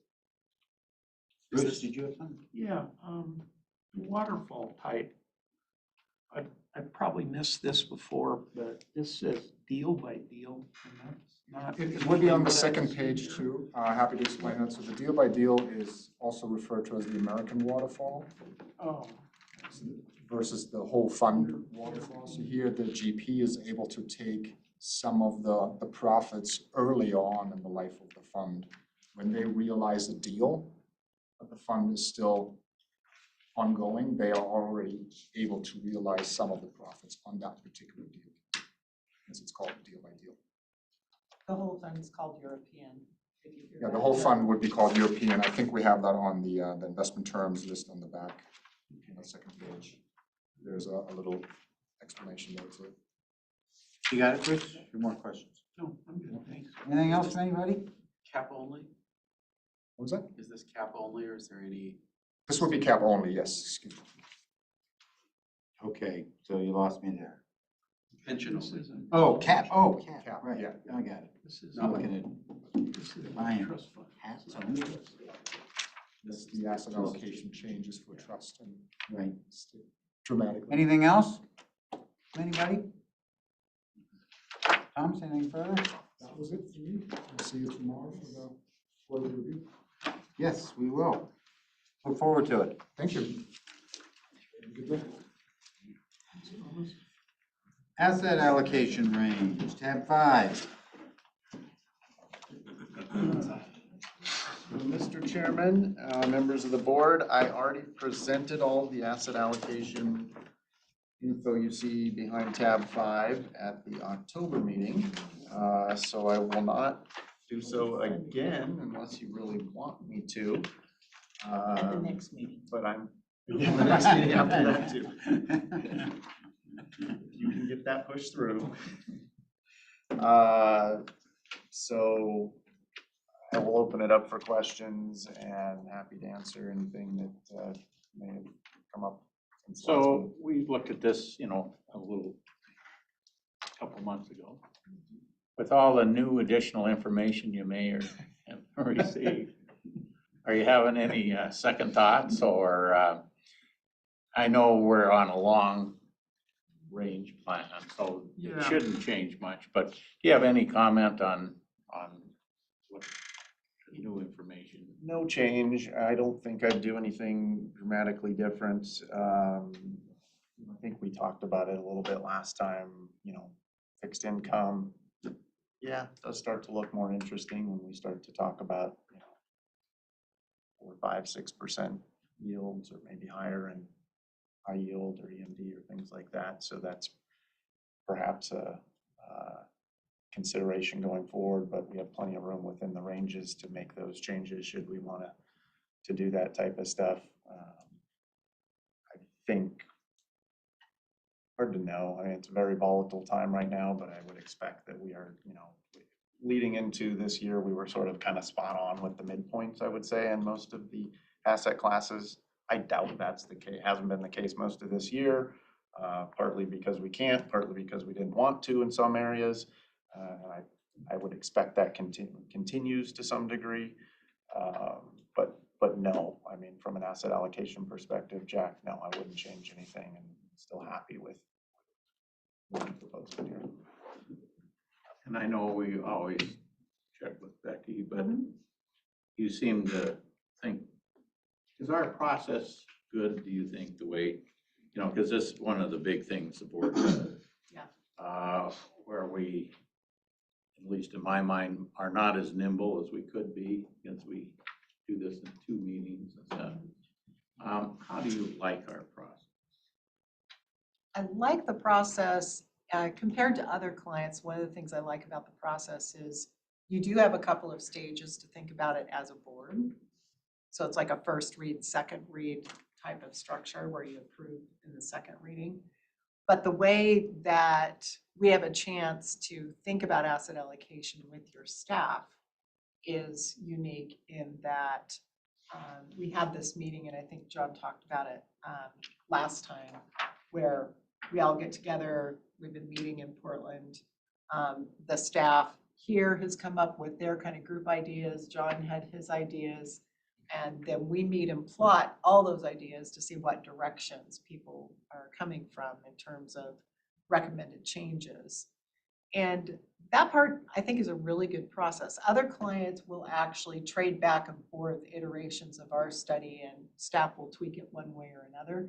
But this is a real conversation, which I love. It gives us a chance to, and with every asset class officer present, they have a chance to advocate or not for their asset class, which is kind of a unique viewpoint too. So in terms of the direction where you're ending up considering approval today, is that different than other systems and some of the conversations they've had? The discussion about international equity and especially Europe prospects there, at least in the near term, even though they're cheap stocks, certainly their economies are likely going to be more challenged here than in the United States. So considering that allocation is a pretty common mood. Domestic equity, after 2021 being so strong and it being an expensive asset class, looking forward and saying, is there something else we want to do? The trend to add to privates is something that's been very consistent across clients. Of course, that was through 2021 when you almost couldn't get enough money to work in privates because your total portfolio was growing because equities kept going up and up. And there was still a desire to increase allocation there. Privates is going to be some of your most inefficient asset classes with some of the best expected return potential. So adding 1% there makes sense. And then the real estate and real assets are an inflation helpful tool that in some cases also produces income, which you need for a mature pension plan. So the themes that came out of that August meeting and that came into John's report made a lot of sense to us. And in terms of best practice, your process is right in line with best practice, and the directions you're moving are not a surprise at all. Now, I was in a Zoom meeting this morning where it was kind of interesting. One of the trustees said, with interest rates being as much more attractive today, when are bonds likely to crowd out equities? How high do yields have to get? And my answer was, and if that's been something in the back of your mind, because the Fed's been so active, is that's a long way to go. Before, that's true, and we talked about the 1980s. 7.3. Exactly. So we're not anywhere near that, and in fact, the Fed's got such a tough job in front of them to pull back on the reins of inflation in a way that doesn't kill the patient, and put us into a deeper recession than we need to be. There's been a lot of speculation that the Fed may be in the opposite mode before we know it. So I just thought I'd bring that up because I thought it was an interesting question that I think is starting to come on people's minds about fixed income specifically. And I might just pile on to that a little bit in terms of our long-term view, Jack. It's been interesting, having been in a number of manager meetings over the last couple of months here. You do see with people being out of whack in their asset allocation because of the public markets declining, so the illiquid stuff going up. Some people, and we've heard this from a number of managers, are pulling back in the private investment space or real estate or real assets. And the argument from a lot of the managers is, well, now's a great time because, there's not as much focus there. People aren't moving away from something. And I think it speaks to our desire to be pretty consistent about that and have that pacing, particularly in those illiquid asset classes, because there are a lot of managers out there sort of pounding the table in some spaces saying, we think the next couple of years are going to be some of the best years because people are pulling back. And so there's a real need for capital on their part, and they're seeing better opportunity set at the end of the day. So, we'll see if that pans out or not. To Jack's point on how nimble we are in this process, I guess I look at this, these are ranges, and you've got a lot of room within the range. And I guess I don't know how comfortable you'd be if a 30-year treasury got to 7.3 in 2 weeks. Are you comfortable moving up to the high point of that range without a discussion with us? I mean, you can be that nimble, I think, but I'm just curious. Markets almost never move, to that degree, I guess. So I would be, this is more probably a philosophy statement on my part than anything else. Whenever we're doing anything, I would generally prefer to leg in. It's like, well, yes, I see the opportunity. This looks great, but I don't know that it's not going to, 10. So yeah, let's go buy some. And then it becomes a conversation of, well, what do I sell and what can I sell? And, how do I actually make that change? Because if we're talking about, well, I need to move out of private investments, well, I don't really have levers to pull there, but I certainly do. And, domestic I guess my equities or point, whatever. if you see an opportunity and you want to start moving in that direction, you're not going to wait and ask We're us. not going to wait and ask questions. But if you go from 14 to Within 19% tomorrow, you're gonna ask. That's just, I mean, when you're talking about, as you well know, it's 1% is 130 million. That it gets difficult to move that kind of money. We're talking about, short-term $1 billion decision or something. No, I'm going to come to the board first. If we're talking about an incremental. lived that. move, I think there's a lesson there. Just as an example, just as an Hypothetically hypothetical speaking. example. That's all I'm saying. I was here 2 weeks when that happened. I've seen the, the results of that type of thing. I'm not eager to repeat. So.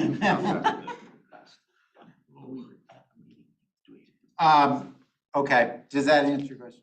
Yes. You got something? Or you, okay.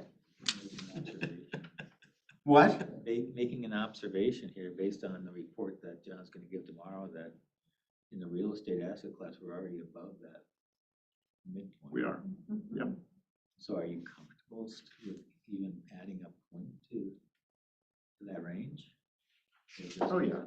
Yes. Yes. Because that could be what we're talking about, that could bump up pretty quick.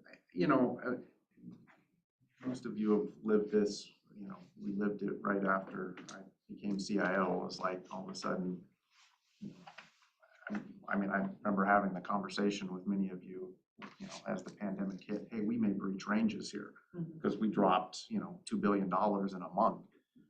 And so, you know, we have written into policy, you know, if we breach a range like real estate and, you know, it's really a little bit of, well, what can I do about it anyways?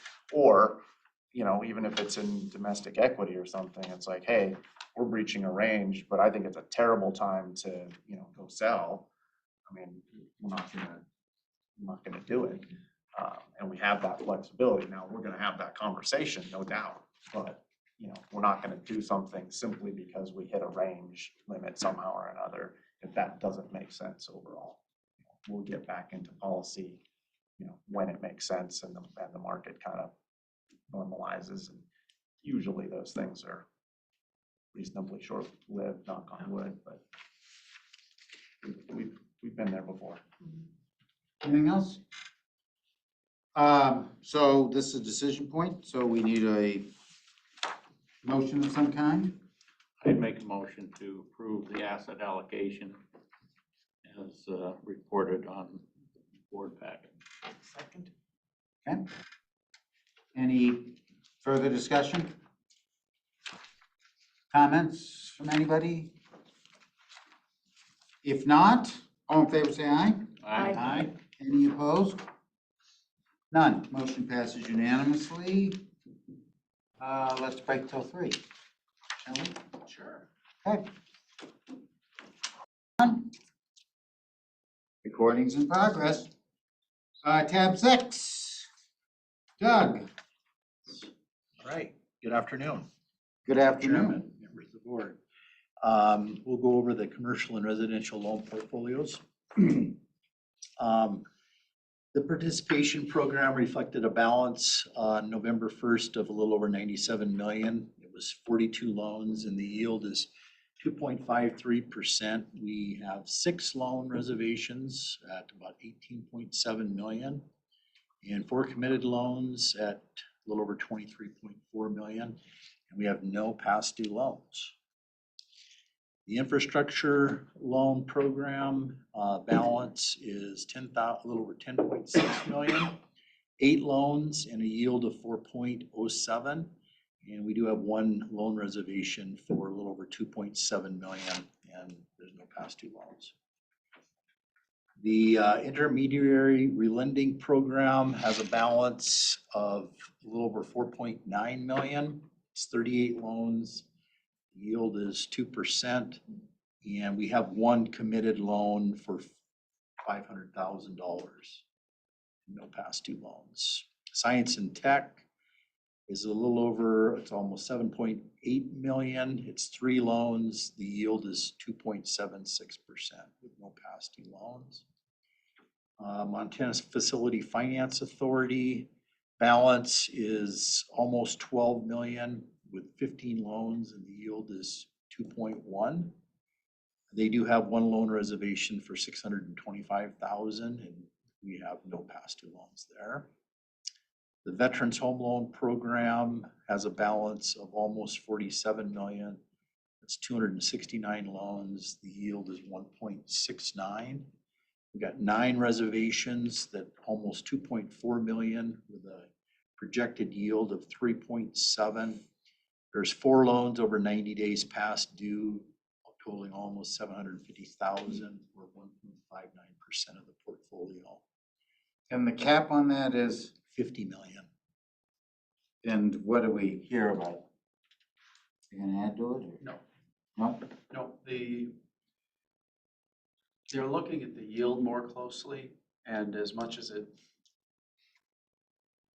it's great to create these opportunities, but if you're getting 1.8% on a note in an environment where you could be getting 6, and you've got $3 billion in general fund surplus, why not go over there? And use that Right, use that money. So I think if anything, we'll see more concerted effort to oppose additional programs within Coal Trust and just use general fund or state special revenues. And Because then will won't they be give able- that, will they, so that'd be a new program, right?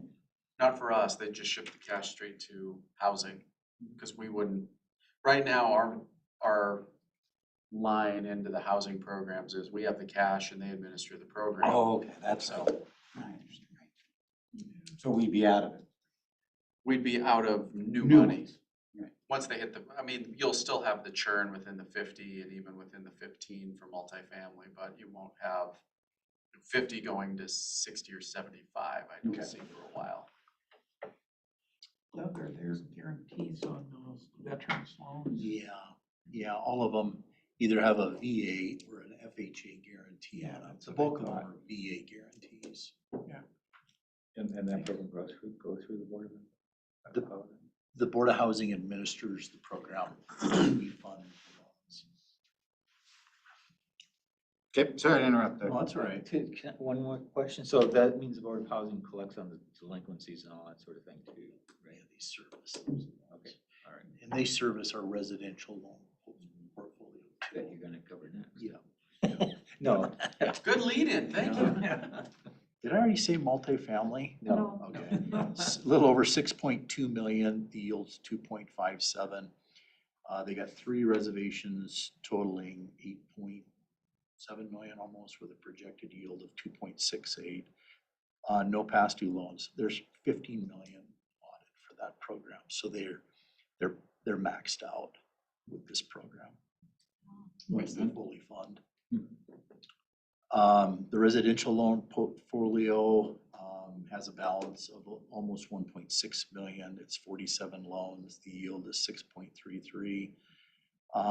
There's 2 loans past due over 90 days. They both have FHA guarantees on them, so no risk of loss there. And then the down payment assistance program balance as of November 1st is $2,350,000. That's 10 loans. We currently have 84 loan reservations totaling a little over 58 million and 30 loans committed, almost 19 million. So with that, any questions? Just remind me, I've forgotten, was Glacier Venture Capital, was that part of the science and tech portfolio as a loan, or was that an investment? That was part of science and tech. And that's all done with now? Oh, I guess not. We have a signed settlement document. We've not received any of the distributions from that settlement. How large was the settlement? Our share is like 80 grand.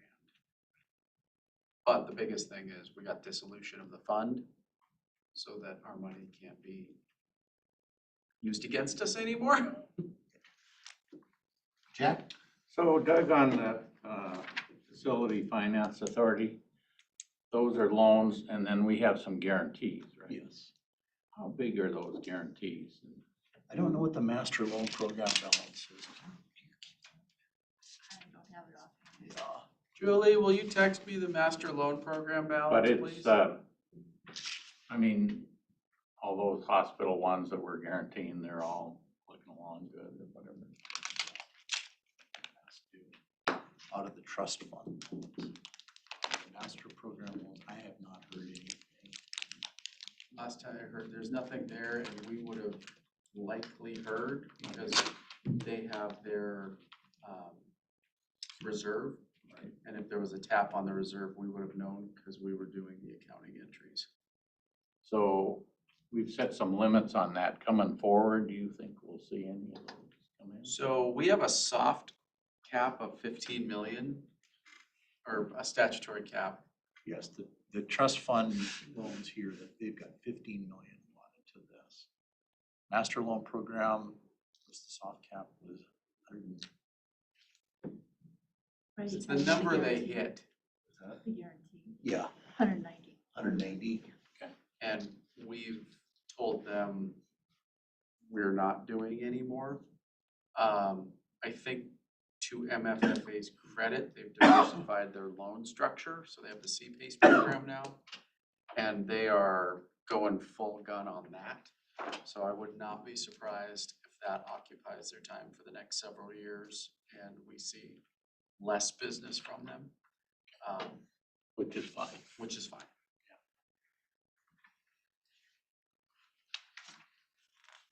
Anything else for Doug?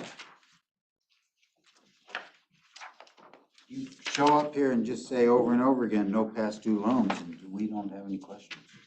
If you had some, we would. It's a great report, though. Yeah, It's a great report. It's a pretty clean portfolio. pretty clean. Well, it's not like perfect, but it's. Master loan program balance, 113.6 million as of 6:30. How much was it? 113.6 million. So we have technically a little liability with those reserves. Does that need to be reported anywhere? Or we just, It's in the annual report and it'll show in the financials. okay. Anything else for Doug? Louise? All right, thank you, Mr. Chairman. I'll put on your hat. My Miss Reserve. Yeah. Sounds like a Clue character, doesn't it? Miss Reserve. Yes. It's better than appropriated. In the boardroom with Miss a candlestick. Reserve killed the executive director with a knife in his office. Oh, there's a pleasant thought. Come Where on, does this come she from? could take you. She's smart enough to do it from a distance. You can do it on that swinging bridge. Yeah. I get an invite to a pack trip. I ain't coming back. That swinging bridge she was. Now, what did I say? I'm a gentle soul. Let's start again. Tab 7. Thank you, Mr. Chairman. Ms. Welsh. So we're just gonna quickly go through first quarter for Intercap. So we can see here that the outstanding for the bonds, I did not have to do any draws on that bond. The repayments that have been coming through I've been able to use as the fundings. So no activity on that. The loans outstanding at first quarter was 64 million. Right now, we're up to 69. So we're up and over the amount that we actually have borrowed for bonds. So it's working well. Pending commitments, first quarter was 24. Now that's down to about 23 right now. All of our repayments, just like Doug, our portfolio is squeaky clean. Everybody, all the August 15th payments are in. The next set of payments coming in February is about 4.4 million coming through, and I see no problem of that being net right back out, because you'll recall that we had that Department of Transportation commitment for about 4 million that they expect to use that in the springtime. So I don't see that money having any problem going back out. We did do a new agreement with because you'll recall back in October of 2019 that they paid off all their loans. Well, what that did was that also terminated our agreement together. So it was a process that needed to be updated anyways.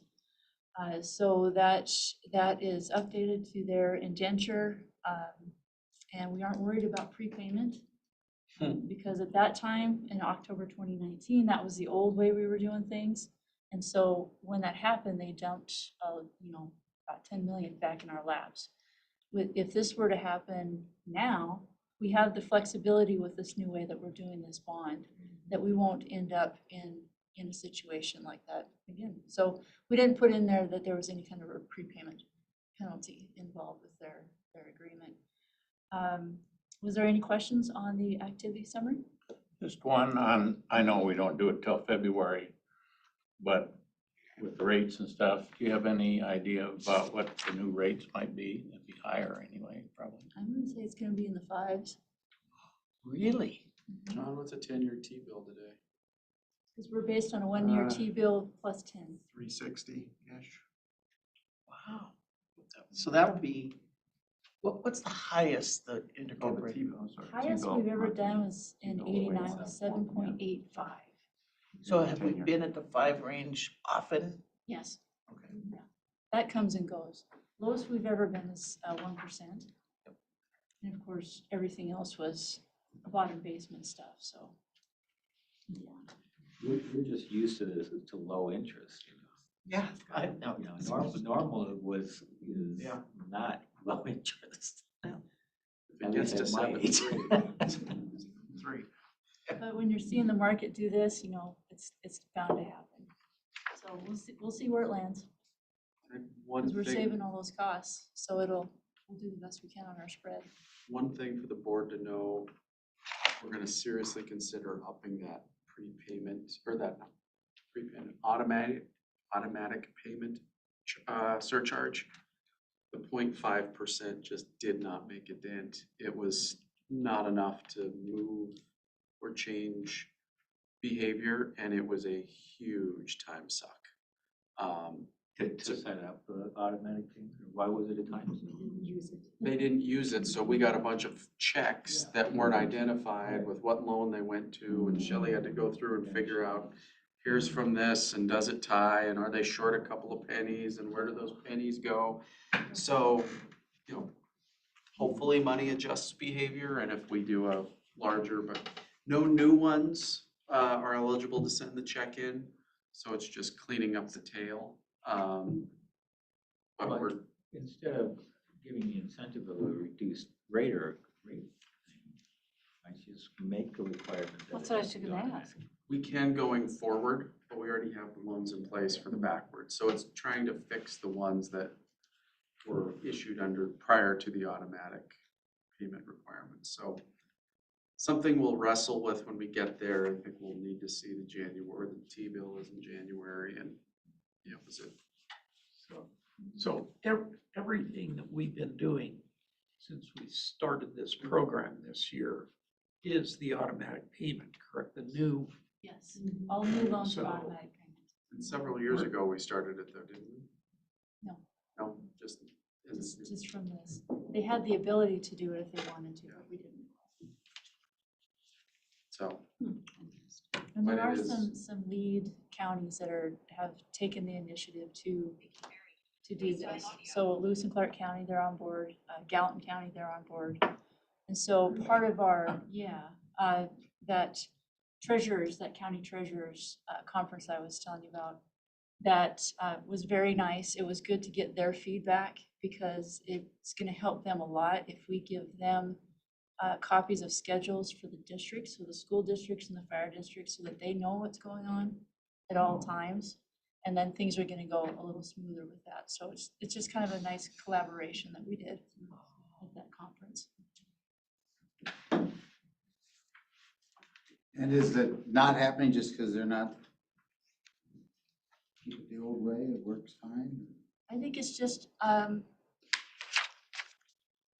it's new. personal There's a lot preference. of treasurers and little courthouses that still, I swear to God, get out and write the checks, and write the check. But it's certainly not a new concept. Gonna make them do Venmo next. It's a Venmo newer concept. next? It's a newer concept in some of those Crypto. places than it is in others. Get paid in by Venmo with Bitcoin. Staff approved loans, this is a small number, what's that, the cyclical this time of year? This is all part of, because there's a lot of money still out there. And Okay. now we're dealing with inflation. Okay. So I think this is what we're going to expect, I would say through 23 into 24. Would be my guess. The beauty part of this again is because we did that change, we do have that flexibility where we don't have too much money sitting out there that we're paying for. So we'll get through it. The commitments are still there. We have 24 million in commitments pending. And we'll always have, like DNRC, transportation, those types of loans. They're still very much a part of Intercap borrowing.